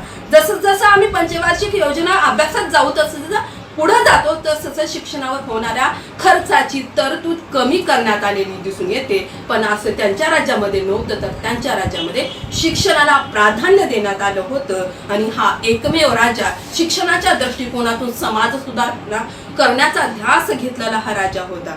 आणि त्यांनी ह्या सर्व गोष्टीची पूर्तता आपल्या संस्थानामध्ये केली दिसून येते. आणि त्यांनी शिक्षणाच्या सार्वत्रिकरणाची जी काही अंमलबजावणी केली ती 1906 पासून केलेली दिसून येते. आणि या शिक्षणाच्या सार्वत्रिकरणाच्या त्यांनी सुरू केलेल्या संकल्पनेनुसार शिक्षणास योग्य वयाची जी मुलं आहेत ती योग्य वयाच्या मुलाची यादी त्यांच्या कालखंडामध्ये सादर केली जायची. आणि ही सादर केलेली यादी 30 दिवसाच्या आत त्यांच्या पालकांनी मुलांना शाळेत पाठवणं कंपल्सरी होतं, सक्तीचं होतं. आणि जे पालक आताच विद्याताईंनी म्हटल्यासारखं जे पालक अशा मुलांना पाठवणार नाहीत अशा पालकांना 1 रुपयाचा दंड लावण्याची आज्ञापत्र राजर्षी शाहू महाराजांनी काढलं होतं. म्हणजे त्यांना माहित होतं की सर्व दुःखाचं सर्व समस्याचं मूळ शिक्षण आहे. मग या शिक्षणासाठी आपण काय केलं पाहिजे. आम्ही जेव्हा एक टीचर म्हणून जेव्हा मी काम करते, एखादा विद्यार्थी पुन्हा पुन्हा सांगून जर समजत नसेल तर मी त्याला सोडून देते. मीच नाही, सगळे शिक्षक तसं करतात.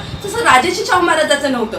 जोपर्यंत तो करणार नाही, जसं की प्रभुत्व अध्यापन पद्धतीमध्ये कसं शिकवलं जातं, एखाद्या विद्यार्थ्याला तो घटक किंवा त्या घटकावर प्रभुत्व प्राप्त होत नाही तोपर्यंत त्या शिक्षण पद्धतीमध्ये किंवा त्या अध्यापन पद्धतीमध्ये पुढचा घटक शिकवला जात नाही.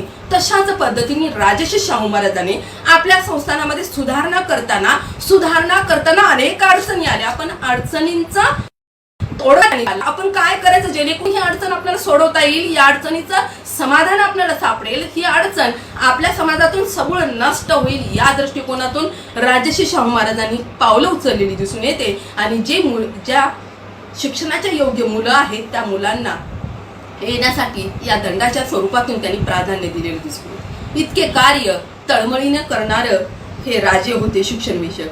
आणि शिक्षण विषयक आस्था आणि तळमळ त्यांच्यामध्ये दिसून येते. त्याचबरोबर जे काही दरमहा शाळा तपासणी केली जायची, मामलेदाराला सांगितलं जायचं की जाऊन शाळा तपासायची आणि ती शाळा तपासून त्याची त्या नोंद वहीत करायची. नुसता मामलेदारच शाळा तपासणी करत नव्हता, तर गावचा जो कोणी पाटील असेल तो पाटील सुद्धा दरमहा शाळा जाऊन तपासणं आणि त्या शाळेत उपस्थित असलेल्या मुलांची नोंद वहीत करणं इतकं कंपल्सरी राजर्षी शाहू महाराजांनी केलं होतं. म्हणून शिक्षणाचं सार्वत्रिकरणाची जी काही संकल्पना आमच्या आधुनिक राज्यघटनेमध्ये किंवा आमच्या आधुनिक तरतुदीमध्ये आलेली दिसून येते, ती संकल्पना राजर्षी शाहू महाराजांच्या कार्याचं श्रेय असलेलं दिसून येतं.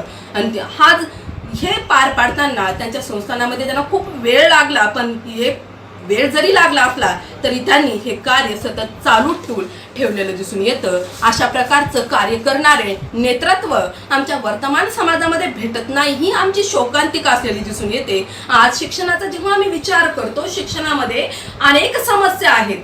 जर आपण खोलवर जाऊन मूळ पाहून किंवा निरीक्षणाच्या माध्यमातून सर्वेच्या माध्यमातून आम्ही जर लक्षात घेतलं तर शिक्षणामध्ये अनेक समस्या आहेत. कारण शिक्षणामध्ये गुणवत्तेपेक्षा क्वांटिटीला, संख्येला महत्त्व दिलं जातं.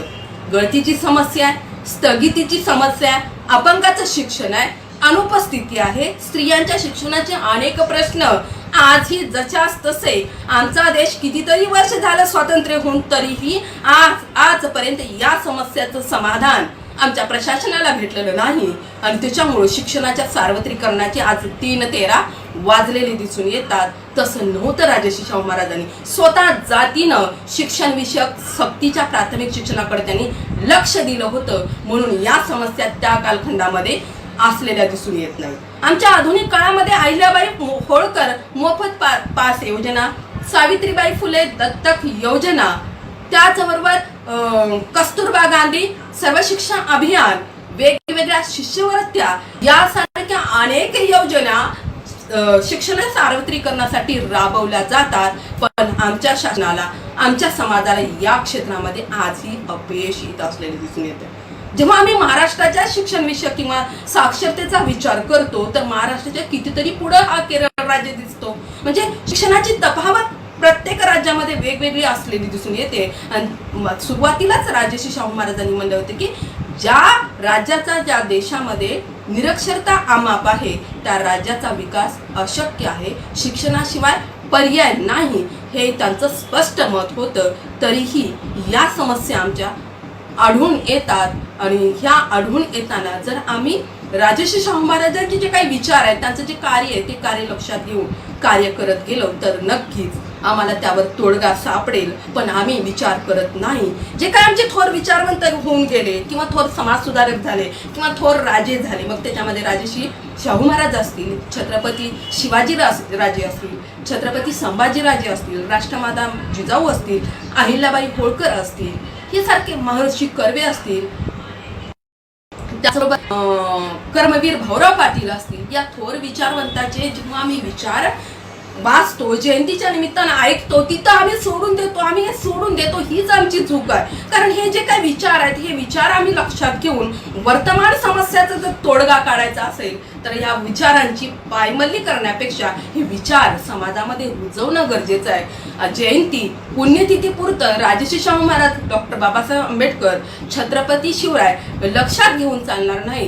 कारण समस्याचं निराकरण करायचं असेल, मग समस्याचं निराकरण करायचं असेल तर अशी परिस्थिती आपल्याला लक्षात घेता येते. पण समस्या खऱ्याच सोडवायच्या असतील तर या सगळ्या महानायकांचे विचार लक्षात घेऊन जर आपण पावलं टाकली तर आमचा समाज समस्या विरहित होईल. पण तशा प्रकारचं कार्य कुठल्या नेत्याकडनं किंवा कुठल्या समाज सुधारकाकडनं होत नाही. म्हणून जैशी स्थिती असलेली दिसून येते. शाहू महाराजांचे जे काही शिक्षण विषयक धोरण होतं ते शिक्षण विषयक धोरण नुसतं वर्तमानाचा विचार करणारं नव्हतं तर भविष्याचा सुद्धा विचार करणारं होतं.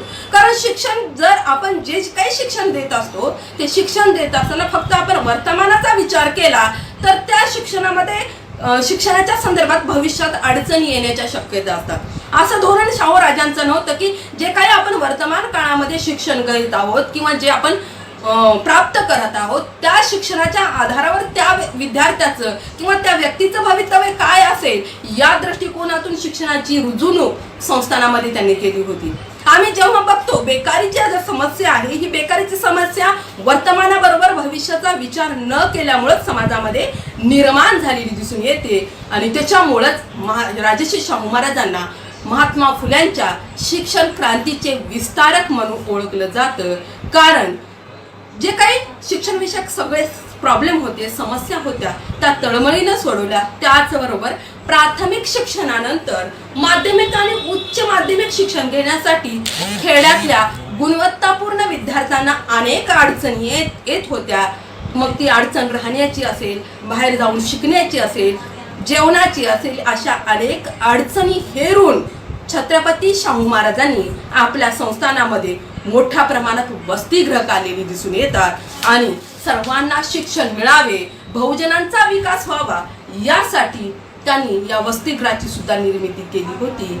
कारण आणि हे वसतिगृह निर्माण करताना परिस्थिती अशी होती कारण वर्णव्यवस्थेचा पगडा समाजावर जायला तयार नव्हता. त्याच्यामुळं सर्व लोकांचे, सर्व जाती धर्माचे, सर्व प्रदेशाचे, सर्व लिंगाचे लोक एकत्र येऊन शिकतील अशी परिस्थिती नसल्यामुळं त्यांनी वेगवेगळ्या जातीची, वेगवेगळ्या समाजाची वसतिगृहे निर्माण केली. फक्त उद्देश होता सर्वांना प्राथमिक आणि सक्तीचं शिक्षण मिळावं, बहुजनांचा विकास व्हावा या दृष्टिकोनातून त्यांनी ही वसतिगृह निर्माण केलेली दिसून येते. त्याचबरोबर जिथं किंवा ज्या गावामध्ये शाळा नाहीत अशा गावामध्ये जिथं देऊळ असेल, धर्मशाळा असेल किंवा ज्या ठिकाणी शाळा भरवण्यासारखी परिस्थिती असेल त्या ठिकाणी शाळा सुरू करण्याची योजना राजर्षी शाहू महाराजांनी आखलेली दिसून येते. आणि राजर्षी शाहू महाराजांनी महात्मा फुल्यांच्या शिक्षण विषयक कार्याचा वसा घेऊन स्त्री पुरुष समानतेचा सुद्धा पुरस्कार केलेला दिसून येतो. स्त्री पुरुष, कारण स्त्री पुरुष समानता हे जे तत्व आहे ते तत्व आपल्या संस्थानामध्ये रुजवण्याचं महत्वपूर्ण कार्य राजर्षी शाहू महाराजांनी केलं. कारण तत्कालीन समाज असो किंवा वर्तमान समकालीन समाज आहे, या आम्ही जेव्हा बघतो की स्त्रियांचं जे काही स्थान आहे त्या चार भिंतीच्या आत, उंबरट्याच्या आतच असलेलं दिसून येते. या उंबरट्याच्या आत असलेल्या स्त्रीला बाहेर काढण्याचं काम राजर्षी शाहू महाराज, महात्मा फुले, सावित्रीबाई फुले या तीन महान लोकांनी केलेलं दिसून येतं. उंबरट्याच्या आत आपलं जे काही मर्यादित विश्व स्त्रिया मानायच्या, या स्त्रीच्या विकासाला चालना देण्यासाठी शाहू महाराजांनी स्त्री शिक्षण सुद्धा सक्तीचं केलं होतं. स्त्रियांचं क्षेत्र संकुचित करणाऱ्या विचारांना त्यांनी ठोकारून दिलं होतं. मोठ्या प्रमाणात त्यांना या संदर्भात विरोध झाला. ते विरोधाला न जुमानता कार्य करणारे राजे होते. शिक्षण व्यवस्थेत स्त्रियांच्या शिक्षणासाठी अग्रणी भूमिका त्यांची जीवनाच्या शेवटच्या क्षणापर्यंत असलेली दिसून येते. स्त्री सुद्धा एक माणूस आहे. एक माणूस म्हणून तिला आत्मसन्मानाने जगण्याचं बळ दिलं पाहिजे, हा त्यांचा विचार होता. आणि हा विचार त्यांनी आपल्या कार्यातून व्यक्त केलेला दिसून येतो. त्यांनी त्यांची स्वतःची सुनबाई जी विधवा होती, इंदुमती राणी, हिला शिक्षणाच्या प्रवाहात आणून स्वतःच्या घरापासूनच या कार्याची सुरुवात केलेली दिसून येते. आणि स्त्रियांनी जे काही शिक्षण घ्यायचं ते शिक्षण फक्त पुस्तकापुरतं मर्यादित नसावं, तर पुस्तकाच्या कक्षेबाहेर शिकून स्त्रियांना एक सक्षम सबल बनवण्याचं काम राजर्षी शाहू महाराजांना केलेलं दिसून येतं. आणि त्यांचा तोच उद्देश होता, स्त्री पुस्तकाच्या बाहेर जाऊन सगळ्या दृष्टिकोनातून सक्षम व्हावी, सबल व्हावी, जेणेकरून तिला जीवनामध्ये अडचणी येणार नाही. त्याचबरोबर मुलींना शाळेत न पाठवणाऱ्या पालकांना सुद्धा त्यांनी, जसं की जी मुलं शाळेत जाण्याच्या वयाची आहेत त्या मुलांच्या पालकांना दंड ठोठावला होता, तशाच पद्धतीने मुलींना शाळेत न पाठवणाऱ्या पालकांना सुद्धा माफक दंड करण्याचं काम राजर्षी शाहू महाराजांनी केलं. आणि सक्तीच्या व मोफत शिक्षणाचा प्रसार करताना त्याचबरोबर समाजाच्या विकासाची बैठक जी काही त्यांच्या राजकारभाराची ती होती, ती राजकारभाराची समाजाच्या विकासाची बैठक स्त्री पुरुष समानतेच्या तत्वावर आधारलेली दिसून येते. कारण या संदर्भात त्यांच्या समोर एकच आदर्श होता, ते म्हणजे छत्रपती शिवाजी राजे. आणि या शिवाजी महाराजांच्या विचारांचा पगडा त्यांनी आपल्या कालखंडामध्ये सुद्धा तशाच पद्धतीने राबवलेला दिसून येतो. आणि आज 14 वर्षापर्यंतच्या सर्व बालकांसाठीचा जो काही शिक्षणाचा हक्क कायदेशीररित्या करण्यात आला, सक्तीचं मोफत शिक्षण, ही मी मगाच सांगितलं की सक्तीचं मोफत शिक्षण ही संकल्पना राजर्षी शाहू महाराजांनी सर्वप्रथम आपल्या संस्थानामध्ये राबवली. ती जशाच तशी तरतूद आमच्या राज्यघटनेमध्ये सुद्धा करण्यात आलेली दिसून येते. आणि या सगळ्या गोष्टींचं श्रेय एकमेव कोणाला जातं तर राजर्षी शाहू महाराजांना. स्त्रियांच्या उच्च शिक्षणाच्या बाबतीत सुद्धा ते खूप अग्रेसिव्ह होते, आग्रही भूमिका घेणारे होते. आणि स्त्रियांना उच्च शिक्षण मिळावं यासाठी त्यांनी वेगवेगळ्या योजना सुद्धा आखल्या होत्या. मग उच्च शिक्षण घेणाऱ्या स्त्रियांना फी माफी असेल, त्याचबरोबर उच्च शिक्षित स्त्रियांना नोकऱ्या देणं असेल, यासारखे वेगवेगळे प्रयोग आपल्या संस्थानामध्ये त्यांनी आखले होते. मोठमोठ्या अधिकार पदावर सुद्धा त्यांनी स्त्रियांची नेमणूक केली होती. कारण जोपर्यंत आपण या स्त्रीला बाहेर काढणार नाही, नुसतं शिक्षण घेऊनही काही फायदा नाही. आता आधुनिक कालखंडामध्ये, वर्तमान कालखंडामध्ये स्वातंत्र्याच्या सर्व कक्षा आमच्या स्त्रियांसाठी खुल्या असताना सुद्धा अनेक स्त्रिया शिक्षण घेऊन त्यांच्या बुद्धीला गंज लावत घरात चूल आणि मूल सांभाळत असलेल्या दिसून येतात. अशी परिस्थिती शाहू महाराजांनी आपल्या संस्थानामध्ये निर्माण केली नव्हती. तर उच्च शिक्षित स्त्रियांना मोठ्या अधिकारपदी नेमणारा हा राजा होता. आणि अशा प्रकारची कार्य करणारी एक तरतूद त्यांनी केली होती. ते मगाही सांगितलं की इंदुमती राणी ही त्यांची जी काही विधवा सून होती, त्या विधवा सुनेला पुढे आणण्याचं काम सुद्धा राजर्षी शाहू महाराजांनी केले. आणि ते म्हणतात की स्त्री शिक्षित झाली तर वाईट काय होणार आहे, स्त्री शिक्षित झाली तर काय होणार आहे, उलट आपल्याला फायदा होणार आहे. कारण स्त्री शिक्षित झाली तर तुमच्या कुटुंबाला स्वावलंबनामध्ये तर भरच पडेल, त्याचबरोबर तुमच्या मुलाबाळांच्या संगोपनामध्ये सुद्धा भर पडेल. कारण सुशिक्षित किंवा साक्षर स्त्री ज्या पद्धतीने मुलाला घडवू शकते त्या पद्धतीने अज्ञानी आई घडवू शकत नाही. अज्ञानी आई पुस्तक आणून देईल, पेन आणून देईल, पण ते कसं गिरवायचं, कसे धडे घ्यायचे, हा धडा जर घ्यायचा असेल तर ती आई, ती माता आधी सुशिक्षित साक्षर असणं गरजेचं आहे. कारण मुलांची किंवा बालकांची पहिली आई कोण असते तर आई असते, माता असते, जन्म देणारी जन्मदात्री असते, जी या हाडामासाच्या गोळ्याला एक विशिष्ट प्रकारचा आकार देण्याचं काम करत असते. आणि ही आकार देणारी जर बाप किंवा आकार देणारी जर व्यक्ती सक्षम बनली तर आपण ज्याला आकार देणार आहोत तो घटक सुद्धा सक्षम बनेल. इतका उदात्त दृष्टिकोन राजर्षी शाहू महाराजांनी ठेवला होता आणि हे त्यांचं स्पष्ट मत त्यांनी आपल्या विचारामध्ये सुद्धा व्यक्त केलेलं दिसून येतं. आणि शिक्षण विषयक प्रसाराची कठोर अंमलबजावणी आपल्या संस्थानामध्ये केली होती आणि त्यांचे जे काही प्रगत आणि पुरोगामी विचार तत्कालीन समाजात होते ते विचारांची आज सुद्धा आम्हाला गरज असलेली दिसून येते. पण अशी गरज आज आमची पूर्ण होत नाही, हे आमचं दुर्दैव आहे. आज दुर्दैवानं शासन सक्तीचं शिक्षण राबवत असून सुद्धा आज कितीतरी बालके, कितीतरी मुलं, कितीतरी शिक्षण योग्य व्यक्ती शिक्षणापासून वंचित असलेल्या दिसून येतात. आणि ही जी काही स्त्री शिक्षणाविषयीची राजर्षी शाहू महाराजांची तळमळ होती ती सुद्धा आधुनिक काळाची गरज आहे. ही गरज जर ओळखून आम्ही उपाययोजना केल्या तर नक्की शाहू महाराजांनी तत्कालीन कालखंडामध्ये केलेल्या कार्याचं चीज होईल. शाहूराजे केवळ जाहीरनामा काढून कार्य करणारे, जसे की आजचे नेते जाहीरनामा करतात, काढला जातो, निवडणुकीपूर्वी वेगवेगळ्या आमच्या प्रलोभनं आम्हाला दिली जातात, त्या प्रलोभनाची पूर्तता होती की नाही हे मी तर बघितलं नाही, सहसा होतच नाही. तसं राजांचं नव्हतं, तर राजे जाहीरनामा नुसतं काढत नव्हते तर जाहीरनाम्याची प्रत्यक्ष अंमलबजावणी स्वतः जातीनं करत होते. म्हणून त्यांच्या कालखंडामध्ये या सर्व गोष्टीच्या माध्यमातून प्रगती झालेली दिसून येते. वसतिगृहाचा जाहीरनामा नुसता काढला नाही, वसतिगृहाची योजना नुसती आखली नाही, तर वसतिगृहाची निर्मिती केली आणि बुद्धिमान मुलांना, शिक्षणाची आवड असणाऱ्या मुलांना शिक्षणाच्या प्रवाहात आणण्याचं काम केलेलं दिसून येतं. आणि 1896-97 जो जाहीरनामा काढला वसतिगृहाच्या योजनेचा, तो जाहीरनामा त्यांनी 1900 व्हिक्टोरिया मराठा बोर्डिंगची स्थापना करून पूर्णत्वास आणलेला दिसून येतो. पुढं मग त्यांनी 1902 1901 किंवा जे काही वेगवेगळे कालखंड आहेत त्या प्रत्येक कालखंडामध्ये प्रत्येक जाती धर्माच्या लोकांसाठी वेगवेगळी वसतिगृह काढलेली दिसून येतात. व वेगवेगळी जातीची वसतिगृह काढण्याचा उद्देश फक्त एवढाच होता की शिक्षण मिळावं. जाती धर्म जायला तयार नव्हता. वर्णव्यवस्थेची मरगळ जी समाजावर घट्ट बसली होती ती स्वच्छ व्हायला किंवा निघून जायला तयार नव्हती. किमान या निमित्तानं लोक शिकतील आणि त्यांना कळेल की ही वर्णव्यवस्था कशा पद्धतीने अन्यायकारी आहे, माणसाला माणूस म्हणून वागणूक न देणारी आहे ही लक्षात येईल. या उदात्त दृष्टिकोनातून वसतिगृहाची निर्मिती केली. म्हणूनच त्यांना आणि त्यांच्या संस्थानाला वसतिगृहाची जननी आणि राजर्षी शाहू महाराजांना वसतिगृहाचे आद्यजनक म्हणून ओळखले जातात. आणि ते म्हणतात ज्ञान हे तमसोमा ज्योतिर्गमय आहे.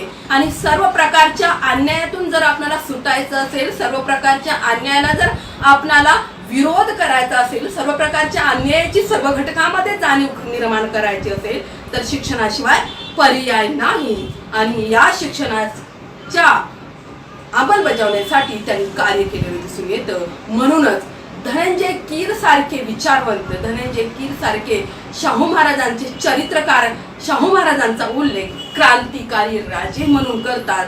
त्याचबरोबर अनेक महान विचारवंतांनी, महान विद्वानांनी शाहू महाराजांचा उल्लेख ज्ञानसूर्य, प्रकाश सूर्य, शिक्षणाची गंगा तळागाळापर्यंत पोहोचवणारे महान नेते, त्याचबरोबर सामाजिक लोकशाहीचा पाया रचणारे म्हणून केलेला दिसून येतो. कारण राजेशाही होती त्या कालखंडामध्ये, संस्थानिक होती, वेगवेगळ्या साम्राज्य आपल्या देशावर होतं. त्या कालखंडामध्ये सामाजिक लोकशाही समाजामध्ये प्रस्थापित करण्याचं काम राजर्षी शाहू महाराजांनी केलं. हे अशक्य असं कार्य करण्याची कसोटी राजर्षी शाहू महाराजांना असलेली दिसून येते. शाहू महाराजांनी वेद, मंत्र अशा शास्त्रांचा हक्क हे शिकण्याचा हक्क सर्वसामान्यांना प्राप्त करून दिलेला दिसून येतो आणि आपल्या ज्ञानकर्माच्या कार्याने सर्व समाजाच्या कक्षा रुंदावण्याचं काम, सर्व समाजाला प्रकाशात आणण्याचं काम राजर्षी शाहू महाराजांनी केलं. शिक्षणातून व्यक्तिमूल्यांची जोपासना, आर्थिक, सामाजिक, धार्मिक गुलामगिरीतून मुक्तता करण्याचं काम राजर्षी शाहू महाराजांनी केलेलं दिसून येतं. आणि त्यानंतर आपल्याला जेव्हा पुढे जाऊन आपल्याला लक्षात येते की समाजामध्ये जो काही स्वाभिमान नव्हता, आत्मभान नव्हतं, समाजाला स्वतःची ओळख नव्हती, अस्तित्वाची जाणीव नव्हती, ही अस्तित्वाची जाणीव, स्वजाणीव, आत्मभान या शिक्षणाच्या माध्यमातून निर्माण करण्याचं काम राजर्षी शाहू महाराजांनी केलेलं दिसून येतं. पुढे जाऊन जेव्हा मी जो माझा सेकंड विषय त्या विषयाच्या संदर्भात जेव्हा मी लक्षात घेतो की शाहू एक आरक्षणाचे जनक म्हणून ओळखले जातात, त्या आरक्षण विषयक कार्याचा जेव्हा आढावा घेतो तेव्हा मला लक्षात येतं की शाहू महाराजांच्या राजकारभारात सुद्धाच होतं बहुजन हिताय आणि बहुजन सुखाय. बहुजन हिताय बहुजन सुखाय हे त्यांच्या राजकारणाचं सूत्र होतं आणि हे सूत्र डोळ्यासमोर ठेवून छत्रपती शाहू महाराजांनी आपल्या आयुष्यभर राजकारभार केलेला दिसून येतं. स्वातंत्र्य, समता, बंधुता ही जी काही तत्व आहेत, न्याय तत्व प्रत्येकाच आपल्या राज्यामध्ये नुसती रुजवली नाही तर अंमलात सुद्धा आलेली दिसून येते. त्याची उदाहरणं तुम्हाला विद्यार्थ्यांनी मग सांगितलेली दिसून येते. समाजात असलेली जी काही अज्ञान आहे, अंधश्रद्धा आहे, निरक्षरता आहे, सामाजिक दुजाभाव होता मोठ्या प्रमाणात, दारिद्र्य यासारख्या समस्यामध्ये गुरफटल्या समाजाला न्याय देण्याचं काम राजर्षी शाहू महाराजांनी केलं आणि या समाजाला न्याय देण्यासाठी आपल्या संस्थानाचा खजिना खर्च करणार एकमेव राजा आता जर उल्लेख इतिहासामध्ये सापडेल तो सापडणारा उल्लेख राजर्षी शाहू महाराजांचा असेल.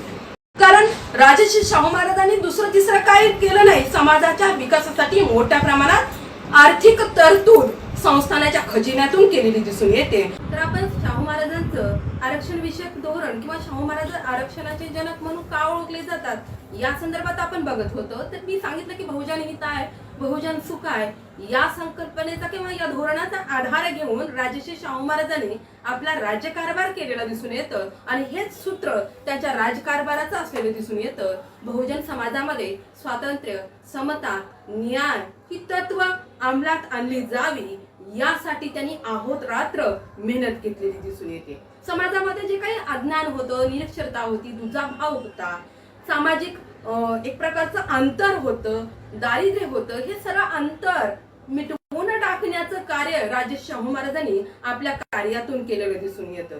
आणि हे जे काही समस्या आहेत, हे अज्ञान आहे, निरक्षरता आहे, दुजाभाव आहे, सामाजिक अंतर होतं, या सगळ्या समस्यामध्ये गुरफटलेल्या समाजाला एक प्रकारची नवसंजीवनी देण्याचं काम राजर्षी शाहू महाराजांनी केलं आणि यासाठी आपल्या संस्थानामध्ये जो काही खजिना होता तो खजिना त्यांनी खर्च केलेला दिसून येतो.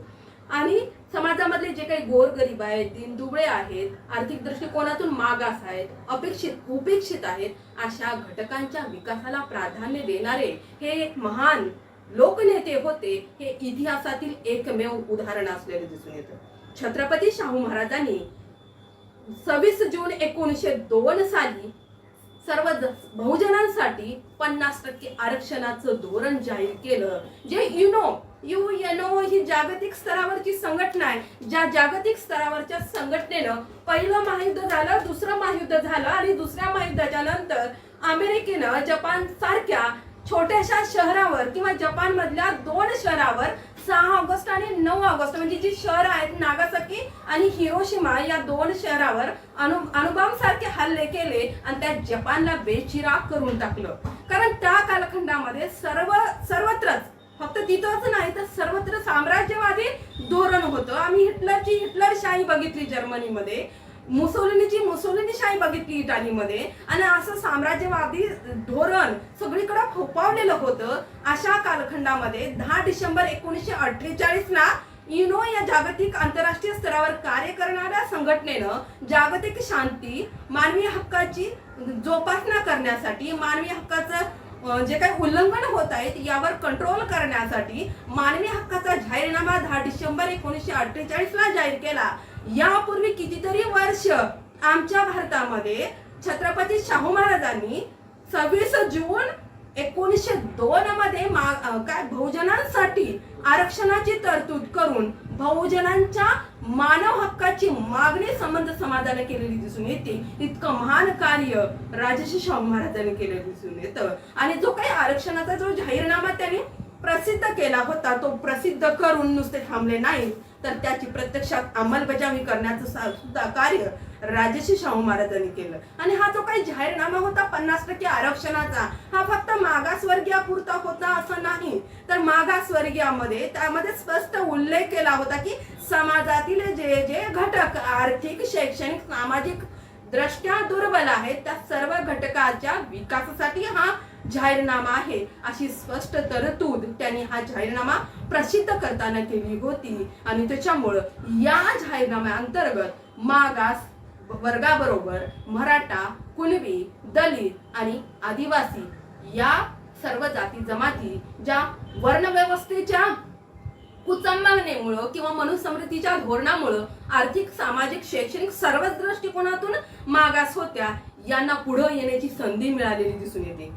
आणि त्यानंतर जेव्हा आम्ही बघतो आरक्षणाची समाजामध्ये काय गरज आहे, का आवश्यक आहे आरक्षण, आरक्षणाचा जेव्हा आम्ही विचार करतो मनुष्य जेव्हा जन्माला येतो तेव्हा जन्माला आल्यानंतर जन्माला आल्याबरोबर त्याला निसर्गरित्या एक मानव म्हणून जगण्याचा, वाढण्याचा हक्क असतो. हा हक्क सुद्धा आमच्या बहुजन समाजाला तत्कालीन व्यवस्थेमध्ये नसलेला दिसून येतो. कसं वाढायचं, कसं विकसित व्हायचं, कुठला व्यवसाय करायचा, कुठं थुकायचं, कोणत्या वेळी फिरायचं आणि कशा पद्धतीने वर्तन करायचं यासारखे अनेक निर्बंध सर्वसामान्य जनतेवर होते. हे निर्बंध मानव म्हणून नको असताना सुद्धा असे निर्बंध चुकीच्या प्रवृत्तीमुळे समाजावर लादले होते. अशा प्रवृत्तीच्या विरोधात त्यांनी आरक्षणाचं धोरण राबवलेलं दिसून येतं. मग हे जे काय आरक्षण आहे, आरक्षणाची का गरज आहे? जेव्हा आम्ही एक कुटुंब किंवा आमच्या घरातलंच उदाहरण घ्या, जेव्हा आमची मुलं असतात, 2-3 मुलं पूर्वी असायची, आज फक्त 2च मुलं आहेत. त्या 2 पैकी एखादं मुलं एखाद्या आईचं विकलांग असेल किंवा अपंग असेल किंवा काही गोष्टीतून कमी असेल, त्या मुलाला विकसित करण्यासाठी ती आई आधी प्राधान्य देते. त्यावेळेस असं नाही की ती दुसऱ्या मुलाला प्राधान्य देत नाही. आम्ही तो चुकीचा अर्थ काढतो की आई का त्याच्यासाठी त्याच्यावर जास्त प्रेम करते, पण त्याच्या ज्या कमतरता आहेत, त्याच्या उणिवा आहेत, त्याच्या ज्या काही गरजा आहेत त्या गरजांची पूर्तता करण्यासाठी आई त्याच्याकडे जास्त लक्ष देते. ही बाब आम्ही हेरणं गरजेचं आहे आणि हीच बाब हेरण्याचं काम आरक्षणाच्या माध्यमातून केलं जातं. सामाजिक, आर्थिक, शैक्षणिक एक माणूस म्हणून जगण्याचा ज्या ज्या घटकांना हक्क मिळाला नाही अशा सगळ्या घटकांसाठी, सगळ्या घटकांना विकासाची, स्वातंत्र्याची समान संधी प्राप्त करून देण्यासाठी आरक्षणाची समाजामध्ये गरज असलेली दिसून येते. मग समाजामधली ही दुर्बलता लक्षात घेऊन बघा, आम्ही जेव्हा समाजातली दुर्बलता लक्षात घ्यायचा विचार करतो, समाजामध्ये आहेरे आणि नाहीरे या 2 घटकाचं प्राबल्य असलेलं दिसून येतं. आणि आहेरे आणि या नाहीरे या गटातली जी काही दरी आहे ती दिवसेंदिवस वाढत असलेली दिसून येते. आणि त्याच्यामुळं आरक्षणाची गरज मोठ्या प्रमाणात आज निर्माण झालेली दिसून येते. मग जेव्हा आम्ही आरक्षणाच्या बाबतीत मराठा समाजाचा विचार करतो तेव्हा मराठा समाज हा 70% मराठा समाज हा आर्थिक, सामाजिक दृष्ट्या दुर्बल आहे. हे त्रिवार सूर्यप्रकाशा इतकं स्पष्ट असून सुद्धा आमच्या आरक्षणाला विरोध होतो. म्हटलं जातं की आमच्या महाराष्ट्रातलं आरक्षण 50%च्या वरी चालले. मग आंध्रामध्ये दिलेलं आरक्षण असेल, तामिळनाडू असेल, झारखंड असेल, हरियाणा आहे, गुजरात आहे, ओडिसा आहे, तेलंगणा आहे, अशी काही राज्य आहेत. त्या राज्यातल्या आरक्षणाची मर्यादा 50च्या पार गेली आहे. त्या संदर्भात जेव्हा आम्ही विचार करतो तेव्हा आमच्या मनामध्ये प्रश्न निर्माण होतो की आमच्या महाराष्ट्रापुरताच हा अन्याय का आणि आमच्या मराठ्यांच्या आरक्षणाच्या वेळेसच हा का प्रश्न निर्माण होतो. हा विचार करायला लावणारा प्रश्न असलेला दिसून येतो. आणि हा जो काही आरक्षण चळवळीचा इतिहास आहे हा आधुनिक काळातला आहे असं नाही. हा आरक्षण चळवळीला सुद्धा एक इतिहास असलेला दिसून येतो. आणि या चळवळीची सुरुवात ब्रिटिशांच्या कालखंडात, ज्या ब्रिटिशांनी आमच्या देशावर 150 वर्ष साम्राज्य केलं, ज्या ब्रिटिशांनी आमच्या भारताला एकेकाळी म्हटलं जायचं जहां डाल डाल पर सोने की चिडिया करती है बसेरा, वो भारत देश है मेरा, अशा भारताला लुटण्याचं काम, आर्थिक दृष्टिकोनातून कंगाल करण्याचं काम केलं. या कालखंडामध्ये आरक्षणाची चळवळ उभं राहिलेली दिसून येते. आणि या आरक्षण चळवळीचं पहिलं पाऊल कुणी उचललं असेल तर महात्मा फुले यांनी 1882 ला हंटर कमिशन समोर शेतकऱ्यांचे, दीनदलितांचे, दुबळ्यांचे, आर्थिक दृष्टिकोनातून कमजोर असणाऱ्या लोकांचे प्रश्न मांडून केलेले दिसून येते.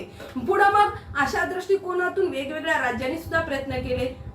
त्याचबरोबर राजर्षी शाहू महाराजांनी ही आरक्षण विषयक चळवळ 26 जून 1902 पासून आपल्या संस्थानामध्ये सुद्धा राबवलेली दिसून येते. आणि ब्राह्मणोत्तर सर्व समाजासाठी 50% आरक्षण देऊन आपल्या संस्थानामध्ये क्रांतीचं पाऊल राजर्षी शाहू महाराजांनी केलेलं दिसून येतं. आणि महात्मा फुल्यांनी सुचवलेल्या प्रत्येक कृतीची अंमलबजावणी राजर्षी शाहू महाराजांनी या आपल्या आरक्षण विषयक धोरणातून केलेली दिसून येते.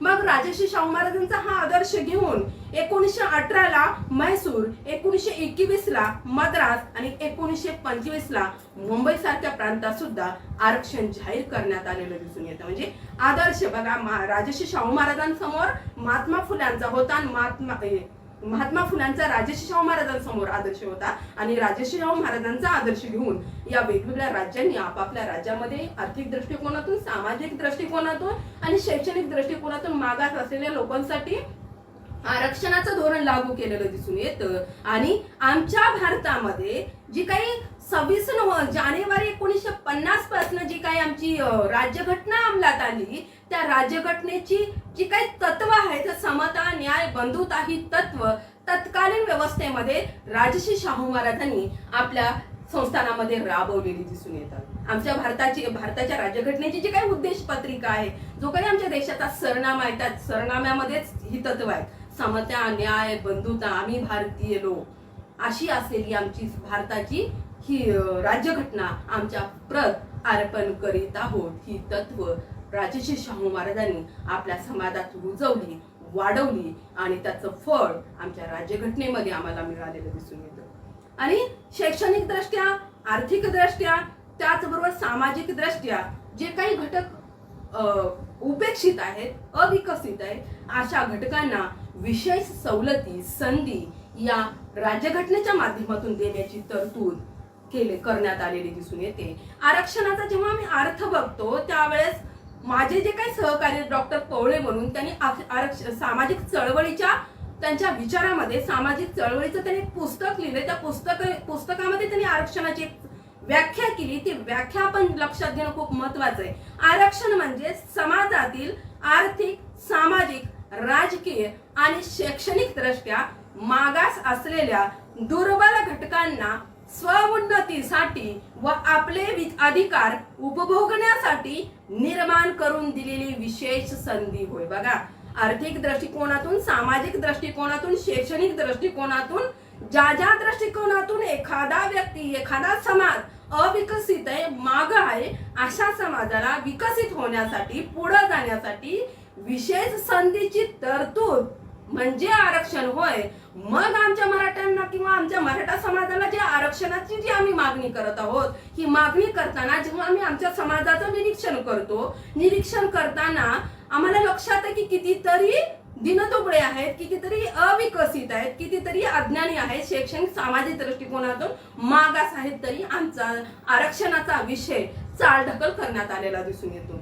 मग ह्या आरक्षणाचे आधार पूर्वीचे काय होते? पूर्वीचे आरक्षणाचे आधार होते जात आहे, धर्म आहे, लिंग आहे, स्थानिक जे काही आधार आहेत ते आधार घेऊन त्याचबरोबर स्वातंत्र्य सैनिक किंवा खेळाडू किंवा माजी सैनिक या दृष्टिकोनातून आरक्षणाचे आधार लक्षात घेतले जायचे. पण या दृष्टिकोनातून आज किमान मला एक समाजशास्त्राची प्राध्यापिका म्हणून सांगावंसं वाटतं की आरक्षणाचे आधार लक्षात घेताना जात, धर्म, लिंग, वर्ग हा घटक लक्षात न घेता त्या समाजाची आर्थिक आणि शैक्षणिक प्रगती हीच बाब लक्षात घेऊन आरक्षण देणं आणि घेणं हे किफायतशीर ठरेल. अन्यथा रोज एक वर्ग, रोज एक जात, रोज एक धर्म तुमच्या समोर आरक्षणाचा प्रश्न घेऊन रोज मोर्चे काढील, रोज संघर्ष काढील, रोज हेच मोर्चे सांभाळणं, रोज संघर्ष करणं आणि रोज हेच वाद मिटवणं, यातच आमच्या समाजाचा वेळ जाईल आणि समाजाची जी प्रगतीच्या वेगानं होणं अपेक्षित आहे तो वेग इथं कुठंतरी मंदावेल. म्हणून या गोष्टी लक्षात घेणं गरजेचं आहे. जेव्हा आम्ही मराठा समाजाचं जे काही आरक्षण आहे त्या आरक्षणाचं मूल्यमापन करतो, तो मूल्यमापन करताना बघा, मराठा आरक्षण जे आहे त्या आरक्षणाला अनेक स्तरातून विरोध असलेला दिसून येतो. कारण पूर्वग्रह दूषित दृष्टिकोन समाजाचा आहे. मराठा समाज म्हणजे कोण? पाटील आहे, देशमुख आहे, जमीनदार आहे, जहागीरदार आहे, हीच भावना लोकांची आहे. म्हणून या आरक्षणाच्या मागणीकडं लोकांचा बघण्याचा दृष्टिकोन हा पूर्वग्रह दूषित असलेला दिसून येतो. ज्यावेळेस मी स्वतः याविषयी माझ्या सहकार्यासोबत चर्चा करत असते तेव्हा म्हणतात, मॅडम तुम्हाला काय करायचंय, तुम्ही तर पाटील आहे, तुम्हाला आरक्षणाची काय गरज आहे? खूप शेती असेल, खूप जमिनी असतील, तुम्ही कशाला CHB ची जॉब करता?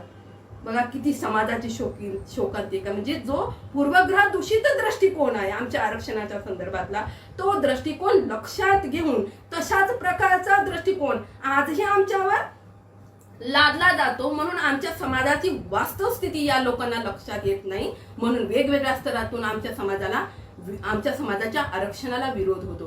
कारण पूर्वीची पाटीलकी, पूर्वीची जमीनदारी, पूर्वीची देशमुखी आज राहिलेली नाही. विलासराव देशमुख सुद्धा एका काव्य संमेलनामध्ये धनंजय मुंडे, प्रमोद महाजन आणि विलासराव देशमुख हे 3 मित्र एकत्र आले होते. त्यावेळेस त्यांनी म्हटलं होतं विनोदाच्या भावनेतून मुंडे साहेबांना की मुंडे साहेब, देशमुखी पाटीलकी आज राहिली नाही. समाजाचा खोलवर विचार करा.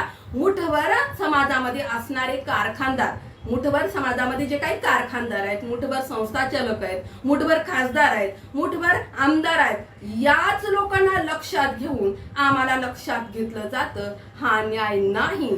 कारण मुठभर समाज गर्भश्रीमंत असला म्हणजे सर्व समाज गर्भश्रीमंत आहे, ही जी काही चुकीची भावना आहे, ही चुकीची भावनाच आमच्या आरक्षणामध्ये अडथळा निर्माण करत असलेली दिसून येते. आणि त्यामुळं आमच्या आरक्षणाला अनुकूल वातावरण निर्माण होत नाही. आणि हे सर्वप्रथम समाजानं स्वीकारणं, समाजानं या समाजाचं बारकाईनं निरीक्षण करणं आणि त्याअंती निर्णय देणं किफायतशीर ठरेल. आणि जो काही आमच्या समाजातला आहेरे वर्ग आहे मुठभर, त्या आहेरे वर्गामुळं जे काय आरक्षण आमचं रोखलं जाते त्याच्या संदर्भात विचार करणं खूप प्रार्थनीय असलेलं दिसून येतं. कारण कितीतरी गुणवत्तापूर्ण लोक आज बेकारीनं, बेरोजगारीनं, त्याचबरोबर वेगवेगळ्या समस्यांनी ग्रासलेली दिसून येतात. याचा विचार लक्षात घेणं खूप गरजेचं आहे. मग या बाबी ज्यावेळेस आम्ही आर्थिक, सामाजिक, शैक्षणिक समाजाच्या दृष्टिकोनातून विचार करत असतो, त्या समाजाचा विचार करताना सर्वांगीण बाबीचा विचार लक्षात घेणं बरोबर आहे. बाकीच्या सर्व दृष्टिकोनातून विचार करणं आवश्यक आहे, पण तसा विचार केला जात नाही. पूर्वीचे जे काही मराठा समाज 100-100 एकर शेतीवाला शेतकरी होते, त्या शेतीचं आज तुकडे झालेले दिसून येतात. आणि आत्महत्या करत आहेत. का करत आहेत आत्महत्या? मग मोठ्या 100 एकर शेतीचा कुणबी म्हणून आमच्याकडे बघितलं जातं. मग हा 100 एकर शेतीचा कुणबी का आत्महत्या करत आहे याचं जेव्हा आम्ही चिंतन करतो, तर हे जे काही शेती असून सुद्धा त्याला आपल्या व्यवहाराचं आणि शेतीचं गणित जुळवता येत नाही. अनेक समस्याची सोडवणूक करताना त्याच्या नाकी नऊ येत आहेत. कारण शेतमाल जर पिकला तर त्याचे भाव पाळले जातात आणि शेतमाल नाही पिकला तर भाव वाढवले जातात. आणि आता सध्याची परिस्थिती तर खूप विदारक आहे. किमान त्या खताच्या पोत्याचा काय भाव आहे हे मी तर लक्षात घेत नाही. इतके महाभयानक भाव वाढ झालेली दिसून येते. मग हा शेतकरी आपल्या अल्प उत्पादनामध्ये किती जरी शेती असली तर शेतीचं, कुटुंबाच्या खर्चाचं, भविष्याचं काय नियोजन करेल? आणि त्याच्यामुळं आत्महत्येसारखा तो पर्याय जर निवडत असेल तर कुठंतरी समाजाचं चिंतन करणं, विचार करणं गरजेचं आहे. ही बाब सर्वांनी लक्षात घेणं गरजेचं आहे. आज खेड्यापाड्यात जेव्हा आम्ही पाहतो, नुसतं खेड्यापाड्यातच नाही तर शहरात सुद्धा या समाजातल्या लोकांना जीवन जगण्यासाठी मोठ्या प्रमाणात संघर्ष करावा लागत असलेले दिसून येतो. कारण आमच्याकडे गुणवत्ता असून सुद्धा आमच्या गुणवत्तेला किंमत दिली जात नाही. कारण आम्ही जेव्हा खुल्या वर्गातून जात असताना ज्यावेळेस आमची नेमणूक खुल्या वर्गातून करण्याचा प्रयत्न केला जातो तेव्हा हे बाकीचे येतात आणि त्याच्यामुळं आमची संधी तिथं भुगते. त्याचं उदाहरण मी स्वतः सुद्धा आहे. ज्यावेळेस MPSCच्या माध्यमातून मी समाज कल्याणची मुख्याध्यापकाची परीक्षा पास झाले होते त्यावेळेस माझ्या जागी VJNTच्या उमेदवाराची निवड केली आणि याचा मी जेव्हा जाब विचारला तर तो VJNT म्हणजे कुठली जागा ते भटकी विमुक्त जमात आणि त्याचबरोबर ती भूकंपग्रस्त. मीही भूकंपग्रस्त होते, मी फक्त ओपन मधली होते आणि त्याच्यामुळं मला ती संधी मिळाली नाही आणि त्याच्यामुळं एक निराशा आमच्या समाजामध्ये निर्माण होत असलेली दिसून येते. मग ती शिक्षणाविषयीची असेल किंवा एखाद्या स्पर्धा परीक्षा देण्याविषयीची असेल, ही निराशा समाजामध्ये निर्माण होत आहे. आमचा तरुण भरकटत असलेला दिसून येतो आणि या भरकटत असलेल्या तरुणाला समाजात निर्माण होणाऱ्या निराशेला, समाजात शिक्षणाविषयीच्या निर्माण होणाऱ्या उदासीनतेला हे सर्व घटक जबाबदार असलेले दिसून येतात. म्हणून या सर्व घटकांचा गांभीर्याने विचार करणं गरजेचं आहे. कारण बेकारी, उपासमार, आत्महत्या, त्याचबरोबर जे काही आमच्याकडे डिग्री आहेत, मी MPhil केलं, MEd केलं, PhD केलं काय, आणखी काही केलं काय, तुम्हाला नोकऱ्या नाहीत, हे आमचं ठाम वाक्य आम्हाला इतरांकडून ऐकावं लागतं आणि खरंच तशी परिस्थिती आमच्या समाजाची निर्माण झाली. म्हणून मराठा समाजाचा जो काही आरक्षणाचा जो मुद्दा आहे तो आरक्षणाचा मुद्दा लक्षात घेताना विचारपूर्वक लक्षात घेणं गरजेचं आहे. आणि आमचे जे काही मार्गदर्शक खेळकर साहेब आहेत ते म्हणतात की आमच्या मराठा समाजाचं ओबीसीकरण आणि त्या ओबीसीकरणाला संरक्षण हाच एकमेव पर्याय आणि हा पर्यायावर लक्ष न देता वेगळ्या ठिकाणी आमची फसवणूक करून आमच्या आरक्षणाचा मुद्दा जशाच तसं हे प्रशासकीय नेते, राजकीय नेते चघळत असलेले दिसून येतं. म्हणून आमच्या समाजाची स्थिती अशी झालेली दिसून येते. वास्तव स्थितीकडे पाहणं, समाजाचा जो काही अंत आहे तो अंत पाहू नये आणि जो काही पूर्वग्रह दूषित दृष्टिकोन आहे मराठा समाजाविषयीचा तो दृष्टिकोन काढणं सगळ्यात महत्वाचं आहे. आणि सगळ्यात महत्वाचं म्हणजे जे काही राजकारणी लोक आहेत ते राजकारणी लोक, त्या लोकांची इच्छाशक्तीच आम्हाला आरक्षण द्यायची नाही. म्हणून हे प्रसंग किंवा हे प्रश्न वारंवार पुन्हा निर्माण होत असलेले दिसून येतात. जेव्हा आम्ही आरक्षण विषयक वेगवेगळ्या आयोगाचा अभ्यास करत असतो तेव्हा अभ्यास केल्यानंतर मीही केला थोडाफार अभ्यास त्याचा, तर वेगवेगळ्या आयोगामध्ये हेच सांगितलंय. मग तो पिल्लाई आयोग असेल, काकलेकर आयोग असेल, या सगळ्या आयोगामध्ये हे सांगितलं की आर्थिक सामाजिक दृष्टिकोनातून जो घटक किंवा जो वर्ग मागास आहे त्या वर्गाला विशेष संधी देऊन विकसित करण्याचा प्रयत्न केला पाहिजे. तिथं जात हा उल्लेख नाही, पण आम्हाला जातीवरून आरक्षण नाकारलं जातं ही खेदाची बाब असलेली दिसून येते. आणि जो काकोलकर आयोग आहे त्या काकोलकर आयोगामध्ये तर आरक्षणासाठी जात हा शब्द वापरलेलाच नाही, वर्ग, कास्ट हा शब्द वापरलेला, कास्ट न वापरता क्लास हा शब्द वापरलेला दिसून येतो. आणि या आयोगानं 182 प्रश्नांची प्रश्नावली तयार केली आणि त्या प्रश्नावलीच्या माध्यमातून देशव्यापी सर्वेक्षण केलं आणि देशव्यापी सर्वेक्षणाच्या अंती त्यांनी एक महत्वपूर्ण शिफारस केली. ती महत्वपूर्ण शिफारस म्हणजे सर्वच जाती धर्मातील स्त्रियांचा समावेश मागासात केला जावा. मग असे वेगवेगळे आयोग नेमले जातात, वेगवेगळे कमिट्या नेमल्या जातात, समित्या नेमल्या जातात आणि त्या समित्याचे अहवाल मागवल्या जातात, तरतुदी मागवल्या जातात, शिफारसी मागवल्या जातात. फारसा विचार न करता तो आयोग, ती समिती गुंडाळली जाते. उदाहरणार्थ जो 5 मेला गायकवाड समितीचा अहवाल परिपूर्णरित्या नाकारला का गायकवाड समितीनं कार्य केलं नव्हतं, समाजाचं सर्वेक्षण केलं नव्हतं का केलं होतं. वास्तव स्थितीचं प्रदर्शन किंवा वास्तव स्थितीचं दर्शन या गायकवाड समितीनं केलं असून सुद्धा सर्वोच्च न्यायालयामध्ये गायकवाड समितीचं पूर्ण अहवाल नाकारण्यात आलेला दिसून येतो. म्हणजे याच गोष्टीवर वेळ घालवणं, याच गोष्टीवर खर्च करणं हे शासनाचं धोरण असल्यामुळं आमच्या आरक्षणाकडे सकारात्मक दृष्टिकोनातून लक्षात घेतलं जात नाही आणि त्याच्यामुळं आम्हाला आरक्षण मिळण्यात अडथळे येत असलेले दिसून येतात. जेव्हा आम्ही आंध्रातील किंवा आंध्र प्रदेश या राज्यातील मागास जातीचे निकष अभ्यासतो, मागास जातीला आरक्षण देताना जे आंध्रातले नियम अभ्यासतो त्या नियमामध्ये पहिला नियम आहे निवासाचं ठिकाण, दुसरा नियम आहे शैक्षणिक मागासलेपण आणि तिसरा नियम आहे राहणीमानातील मागासलेपण आणि चौथा नियम आहे व्यवसायातील अनिश्चितता. मग हे सगळे नियम आमच्या राज्यातील आमच्या मराठा समाजाला लागू होतात, मग का आम्हाला रोखलं जातं? कुठंतरी आम्हाला विचार करायला प्रवृत्त करणारा हा विचार आहे आणि त्याच्यामुळं आम्ही लक्षात घेणं गरजेचं आहे की जाणीवपूर्वक या मुद्द्याला काय म्हणतात सगळं ठेवण्याचं काम केलं जात असलेलं दिसून येतं. मग मराठा समाजाचं जेव्हा मी सर्वेक्षण करतो, ते सर्व सर्वेक्षण केल्यानंतर हे निकष सगळं जशाच तसे आमच्या समाजाला लागू होतात. म्हणून जे काही समाज आहे तो सधन समाज आहे, तो सधन समाज बाजूला ठेवून ज्याला ज्याला आरक्षणाची गरज आहे, ज्याला ज्याला विशेष सूर्यग्रह दूषित दृष्टिकोन जो आहे तो दृष्टिकोन दूर करून एक चांगल्या दृष्टिकोनातून या बाबीकडे बघणं आणि तशी पावलं टाकणं आज खूप महत्वाचं झालेलं दिसून येतं.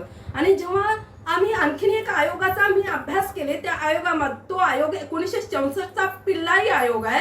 या पिल्लाई आयोगामध्ये जरी मागास वर्ग हा समावेश केला असला तरी या आयोगामध्ये एक महत्वपूर्ण तरतूद केली आहे की ती तरतूद म्हणजे ज्या कुटुंबाचे उत्पन्न 4200 पेक्षा कमी आहे, फक्त अशा कुटुंबांना आरक्षणाचा फायदा द्यावा. म्हणजे कुटुंबाच्या उत्पन्नावरून आरक्षणाची तरतूद असावी असं पिल्लाई आयोग म्हणतोय. मग जेव्हा या तरतुदीचा जेव्हा मी विचार करतो तर ही तरतूद लावून सुद्धा आम्हाला आरक्षण देता येतं, पण असा विचार इथं केला जात नाही. इथं फक्त टाळणं आणि टाळणं सुरू असलेलं दिसून येतं. आणि त्याच्यामुळं आरक्षण जेव्हा आम्ही अभ्यासतो किंवा सर्वेक्षण करतो किंवा माझं एक व्यक्तिगत मूल्य असलेलं दिसून येतं, व्यक्तिगत मत असलेलं मी स्पष्ट करते की आरक्षण ही एका विशिष्ट जाती धर्माची मक्तेदारी नाही. मग ती कुठली का जात असणार, त्या जातीला सामाजिक आर्थिक विकास करण्याची जर संधी विशेष द्यायची असेल, तो मागास घटक असेल, मागास या दृष्टिकोनातून सामाजिक आर्थिक आणि शैक्षणिक दृष्टिकोनातून ती जात तो धर्म मागास असेल तर मग कुठले का जात असना त्या जातीला त्या धर्माला आरक्षण दिलं जावं. गरजेनुसार म्हणजेच आवश्यकतेनुसार ज्या ज्या समाजाचा सामाजिक आर्थिक शैक्षणिक विकास इतर समाजाच्या मानानं कमी झाला आहे, त्या त्या समाजासाठी आरक्षणाचं दार, आरक्षणाचा दरवाजा सतत खुला राहिला पाहिजे असं एक समाजशास्त्रज्ञ म्हणून माझं मत असलेलं दिसून येतं. आणि त्याच्या पुढे जाऊन आणखीन एक पर्याय माझ्या डोक्यामध्ये आहे. तो पर्याय म्हणजे जे काही आमचे सरपंच पद आहे किंवा जे काही वेगवेगळी पदं स्थानिक स्वराज्य संस्थेचे रोटेशन पद्धतीने दिले जातात, तशा पद्धतीने सुद्धा आरक्षणाचं धोरण आम्हाला राबवता येतं. असं जर राबवता येत नाही, कारण आम्हाला 50% मर्यादा दाखवली जाते. मराठा समाज सदन म्हणून आमच्याकडे बघितलं जातं, आम्ही सदन असो की नसो. मग हा सुद्धा पर्याय आम्हाला 10-10 वर्ष किंवा 5-5 वर्ष एका जातीला एका धर्माला तुम्ही आरक्षण द्या आणि ती जात तो धर्म विकसित झाला की पुन्हा त्याचं आरक्षण काढून दुसऱ्या समाजाला ज्याला आवश्यकता आहे अशा घटकांना द्या. हा सुद्धा आम्हाला पर्याय उपयोगात आणता येतो, पण याचा विचार केला जात नाही. प्रश्न फक्त चघळण्याचं काम सुरू असलेलं दिसून येतं. आणि जर अशीच नकारात्मक परिस्थिती असेल तर यामध्ये अनेक विघातक परिणाम किंवा नकारात्मक परिणाम समोर येण्याची शक्यता आहे. आम्हाला कोणीही या आरक्षणाच्या विरोधात येऊ नये असं माझं स्पष्ट मत असलेलं दिसून येतं. कारण समाज जेव्हा पेटतो तो पेटल्यानंतर शांत करणं खूप अवघड असतं. कारण आरक्षणाला मोठ्या प्रमाणात विरोध होतो. आम्ही 58 मूक मोर्चे काढले शांततेच्या मार्गानं, सनदशीर मार्गानं. जगात असे मोर्चे कधी निघाले नाहीत, अशी आमच्या मोर्चाची नोंद झाली. एवढा आमचा संयम असताना जर आमच्याकडे या दृष्टिकोनातून बघितलं जात असेल तर कुठंतरी आम्हालाही विचार करावा लागणार आहे की आमच्याकडे सगळेजण नकारात्मक दृष्टिकोनातून बघतात. मग आमची ही भूमिका असू शकते ना, आरक्षण रद्दच केलं जावं, सर्व समाजाचं आरक्षण रद्द केलं जावं अशी नकारात्मक भावना समाजातल्या प्रत्येक घटकात निर्माण होणार नाही याची दक्षता सर्व समाजानं आणि प्रशासनानं घेणं गरजेचं आहे. तरच हा प्रश्न सुटेल, नाहीतर याचे विघातक परिणाम झाल्याशिवाय राहणार नाहीत. कारण वेगवेगळ्या प्रतिक्रिया प्रत्येकाकडनं येत असलेल्या दिसून येतात. आरक्षणाला एक विरोध म्हणून विरोध करू नका. त्या समाजाची स्थिती, सद्यस्थिती, त्या समाजाचं अवलोकन करा, मग या गोष्टीला लक्षात घ्या. आणि ही गोष्ट गांभीर्यानं लक्षात घेण्यासारखी आहे. एक समाजशास्त्रज्ञ, एक समाजाचा अभ्यासक म्हणून सांगते, परिस्थिती नंतर खूप वाईट होण्यासारखी आहे. काही लोकांना गरज नाही आरक्षणाची, पण खरंच ज्यांना गरज आहे ते जर पेटून उठले तर संपूर्ण समाज पेटून उठल्याशिवाय राहणार नाही. आणि आमच्या साहेबांनी त्यांच्या आरक्षण विषयक भागामध्ये एक मुद्दा सांगितले की 1992ला इंदिरा सहानी प्रकरणी सर्वोच्च न्यायालयाने एक निकाल दिलाय. विशेष गरज असेल किंवा विशेष परिस्थिती असेल तर 50% जास्त आरक्षणाची मर्यादा मला ओलांडता येते. हा मुद्दा किंवा हे जे काही निकाल आहे हा निकालाचा संदर्भ घेऊन सुद्धा मराठा आरक्षणाचा विचार करता येतो. परंतु मराठा समाजाच्या आरक्षणासंदर्भात हीच भूमिका लक्षात का घेतली जात नाही हा प्रश्न मलाही पडलेला आहे आणि आमच्या सर्व समाज बांधवांना पडलेला आहे. हा प्रश्न मनात शंका निर्माण करणार आहे. कारण मराठ्यांना SEBC वर्गात आरक्षण देऊन या समाजाची फसवणूक लुबाडणूक केल्याची दिसून येते. यास सर्वस्वी शासनाची उदासीनता, समाजातील नेते आणि मराठा आरक्षणास होणारा आंतरविरोध जबाबदार असल्याचं दिसून येतं. सर्वच राजकीय पक्षांच्या परिपक्व भूमिकेमुळे मराठा आरक्षणाचा प्रश्न जशास तसा सर्वोच्च न्यायालयामध्ये अपयशी ठरलेला दिसून येतो. आजही तो प्रश्न जशास तसा तग धरून आहे आणि सर्वोच्च न्यायालयामध्ये आमचं आरक्षण का टिकलं नाही तर या काय म्हणतात प्रशासनाची उदासीन भूमिका, नेत्यांचं चुकीचा दृष्टिकोन आमच्याकडे बघण्याचा आणि समाजांतर्गत होणारा विरोध यामुळे हे आरक्षण टिकलं नाही आणि ही बाब समाजानं लक्षात घेणं आवश्यक आहे. आपण पाहतो कोणत्याही राज्यकर्त्याची दूरदृष्टी, नेतृत्व हे समाजाला उभारी देणारं, सकारात्मक दिशा देणारं असेल तरच समाजाचा विकास होतो. पण तशी परिस्थिती आम्हाला दुर्दैवानं भेटली नाही. जशी परिस्थिती शाहूराजांच्या कालखंडात, छत्रपती शिवरायांच्या कालखंडात जनतेला भेटली तशी परिस्थिती आम्हाला भेटली नाही आणि त्याच्यामुळं सर्वांगीण समाजाचा विकास साधला जात नाही.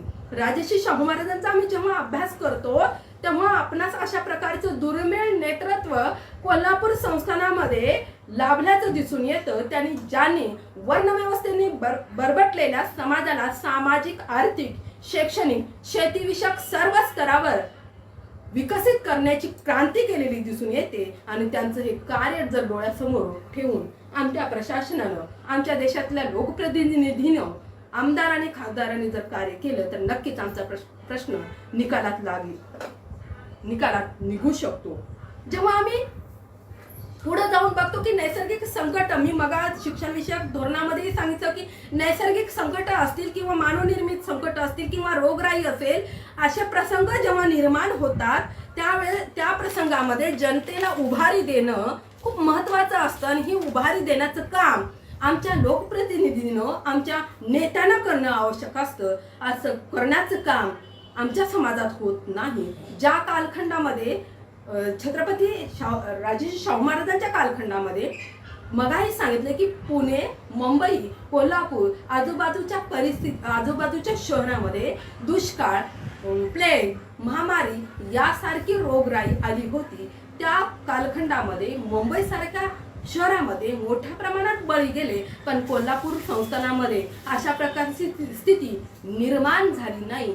याचं श्रेय सर्वस्वी राजर्षी शाहू महाराजांना जातं. कारण त्याचं नेतृत्वच असं होतं की जनतेची तळमळ, जनतेच्या गरजा काय आहेत, कुठलीही प्रशासकीय संस्था असेल किंवा कुठलीही सामाजिक संस्था जेव्हा निर्माण होते, ती संस्था कशासाठी निर्माण होते तर सामाजिक संस्थांची निर्मिती लोकांच्या गरजांच्या पूर्ततेसाठी निर्माण झालेली असते. मग ती विवाह संस्था असू द्या, धर्मसंस्था असेल, कुटुंब संस्था असेल, अर्थसंस्था असेल किंवा राज्य संस्था असेल, त्या प्रत्येक संस्थेचे जे काही वेगळे उद्देश आहेत ते उद्देश लोकांच्या समाजातील गरजानुसार निर्माण झालेले असतात आणि त्या समाजातल्या लोकांच्या गरजांची पूर्तता करण्यासाठी ही संस्था कार्य करत असते. आणि अशा प्रकारची संस्था कोल्हापूर संस्थानामध्ये कार्य करत होती. म्हणून ती स्थिती तिथं बघा कशा पद्धतीने, चांगल्या पद्धतीने हाताळली. आणि जेव्हा आम्ही वर्तमानाचा विचार करतो तर आम्ही वर्तमानाचा विचार करताना कोरोनासारख्या महामारीनं जनता हवालदिल असताना आमचे लोकनेते किंवा आमचं प्रशासन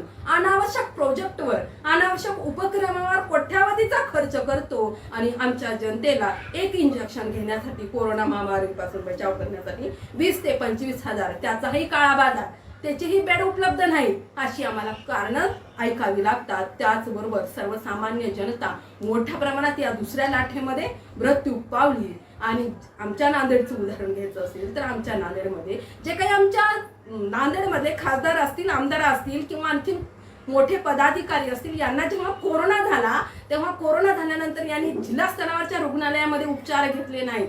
का? तर जिल्हा स्तरावर आमच्या नांदेडची स्थिती काय होती तुम्हा आम्हाला सगळ्यांनाच माहित आहे. एकेका दिवशी 25च्या वरी आमच्या जिल्ह्यामध्ये मृत्यू झालेत. मग या लोकांनी जिल्हा प्रशासनाच्या आरोग्य सेवेवर विश्वास नसल्यामुळं मुंबई पुण्यासारख्या शहरामध्ये ट्रीटमेंट घेतली आणि सर्वसामान्यांचा विचार केला नाही. कारण नेतृत्व कशासाठी निवडून दिलं जातं तर नेतृत्व आमच्या उभारीसाठी, आमच्या विकासासाठी निवडून दिलं जातं. पण हेच नेतृत्व पुढे जाऊन स्वतःचा स्वार्थ साधण्यामध्ये जर व्यत्यय किंवा वेळ घालवत असेल तर आम्ही सुद्धा विचार करणं खूप गरजेचं आहे. असाच आमचा आरक्षणाचा सुद्धा प्रश्न असलेला दिसून येतो. आणि शाहू महाराजांना अशा प्रकारची वृत्ती त्यांच्या कालखंडामध्ये नव्हती, तर त्यांच्या कालखंडामध्ये त्यांनी उत्तम नियोजन, आवश्यक ती खबरदारी घेतली आणि आवश्यक ती खबरदारी आणि उत्तम नियोजनाच्या आधारावर आपल्या संस्थानातल्या सर्व लोकांच्या वेगवेगळ्या गरजा पूर्ण करून प्लेग सारख्या महामारीवर सुद्धा विजय मिळवलेला दिसून येतो. जेव्हा आम्ही एखाद्या नेतृत्वाचा विचार करतो तर नेतृत्व हे लोककल्याणकारी असावं, समाजाच्या हिताचं असावं अशी आमच्या समाजाची अपेक्षा असते आणि आमच्या समाजाची गरज सुद्धा तीच आहे. नेतृत्व हे लोककल्याणकारी असावं, समाज हिताचं असावं आणि असं नेतृत्व हे समाजाला योग्य दिशा देऊन समाजाचं काय करतात, कल्याण करण्याचं काम करत असतं आणि समाजाच्या दृष्टिकोनातून चांगली धोरणं, चांगल्या अंमलबजावणी करून समाजाच्या विकासाला हातभार लावण्याचं काम अशी नेतृत्व करत असतात. पण दुर्दैवानं असं नेतृत्व आमच्या समाजाला मिळत नाही. म्हणून जेव्हा आम्ही नेते निवडून देतो किंवा आम्ही लोकप्रतिनिधी निवडून देतो त्यावेळेस सुद्धा आमच्या मनामध्ये नकारात्मक स्थिती निर्माण झाली आहे. मतदान करताना मतदान करावं की नाही हा सुद्धा आमच्या समोर प्रश्न निर्माण होतो. आणि निवडून दिलं, कोणालाही दिलं तर काय करणार हा सुद्धा प्रश्न प्रत्येकाच्या मनामध्ये निर्माण झालेला दिसून येतो. हा निर्माण होणारा प्रश्न याचं एकमेव कारण काय आहे तर समाजाच्या मनामध्ये या लोकांविषयी झालेला जो समज आहे तो समज. कारण हे लोक निवडून दिलं जातं या लोकांना, समाज त्यांना उभं करतो, उभारी देतो. पण उभारी दिल्यानंतर हेच नेतृत्व स्वार्थासाठी जेव्हा पुढे येतं तेव्हा समाज यापासून दूर लटला जातो, समाजाचा विकास इथं थांबतो. म्हणून लोक सुद्धा आता विचार करायला लागलेत. आणि जेव्हा आम्ही आरक्षणाच्या अंतिम टप्प्याकडे, आरक्षण विषयक विचाराच्या अंतिम टप्प्याकडे येतो त्यावेळेस यापूर्वी मनोजदादा आखरी यांनी सुद्धा एक मुलाखत घेतली होती की पत्रकार परिषद घेतली होती. त्याचबरोबर सौरभदादा यांनी सुद्धा लाईव्ह मुलाखतीच्या माध्यमातून आरक्षण विषयक त्यांची भूमिका स्पष्ट केली की संभाजी ब्रिगेड असेल किंवा मराठा सेवा संघ असेल, आमचे 33 कक्ष असतील, ते आरक्षण विषयक भूमिका ही कायदेशीर आणि सनदशीर मार्गाने हाताळत असलेली दिसून येतात.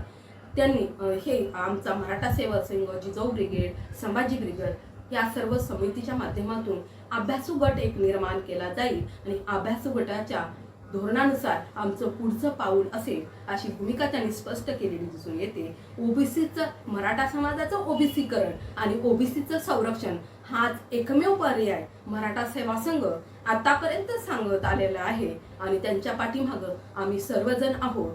एवढं बोलून मी माझे 2 शब्द संपवते आणि या महान लोककल्याणकारी राजाला, ज्यांनी जागतिक स्तरावर मानवी हक्काची रुजवणूक होण्यापूर्वी आमच्या महाराष्ट्रामध्ये, आमच्या भारतामध्ये मानवी हक्काची रुजवणूक करून मानवी हक्क लोकांना देण्याचं महान कार्य केलं, अशा या महान लोकनेत्याला मानाचा मुजरा. जय जिजाऊ, जय शिवराय. आजच्या ह्या ओघवत्या वाणीतनं सत्यभामाताई जाधव यांनी बऱ्याच गोष्टींवरती प्रकाश टाकला. आपल्याला आरक्षणाची दिशा देखील ठरवून दिली. जसं मराठा सेवा संघाने आपले युगपुरुष खेडेकर साहेबांनी सांगितलेल्याप्रमाणे सरसकट मराठ्यांचं ओबीसीकरण आणि त्याचं संरक्षण, कायदेशीर संरक्षण आणि त्यांचं सरसकट ओबीसीमध्ये म्हणजे समावेश करून आरक्षण मिळवणं ही जी खरोखर याचं नक्कीच आपण सगळेजण अनुकरण आणि सगळेजण त्याचा जसं ताईंनी सांगितलं आपल्याला की एक अभ्यास गट निर्माण करावा आणि त्यांचं त्या तज्ज्ञांची नियुक्ती तशी करून आपले संभाजी ब्रिगेड आणि इतर सर्व कक्षाच्या माध्यमातून देखील आपण आरक्षणासाठी प्रयत्न करावा. तर धन्यवाद सत्यभामाताई. आणि खरोखर फेसबुकवरती लाईव्ह असलेल्या सगळ्यांचे देखील जाहीर आभार. आणि मग मुख्यतः आमच्या प्रदेशाध्यक्षा जिजाऊ ब्रिगेड महाराष्ट्राच्या प्रदेशाध्यक्षा माधुरीताई बदाने यांचे देखील नांदेड जिजाऊ ब्रिगेड जिल्हा कार्यकारिणीतर्फे अगदी हार्दिक आभार की त्यांनी आम्हाला ही संधी दिली आणि डॉक्टर सत्यभामा जाधव यांचे आजचे छत्रपती शाहू महाराज यांच्या जन्मोत्सवाच्या निमित्ताचे विचार ऐकायला आम्हाला सगळ्यांना म्हणजे बांधून ठेवलं, त्याबद्दल सगळ्यांचे हार्दिक आभार.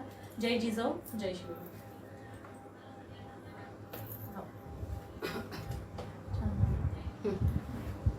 तर आटोप थोडा. ताज्या घडामोडी पाहण्यासाठी राजमुद्रा न्यूज लाईव्हला सबस्क्राईब करा, बेल आयकॉन प्रेस करा.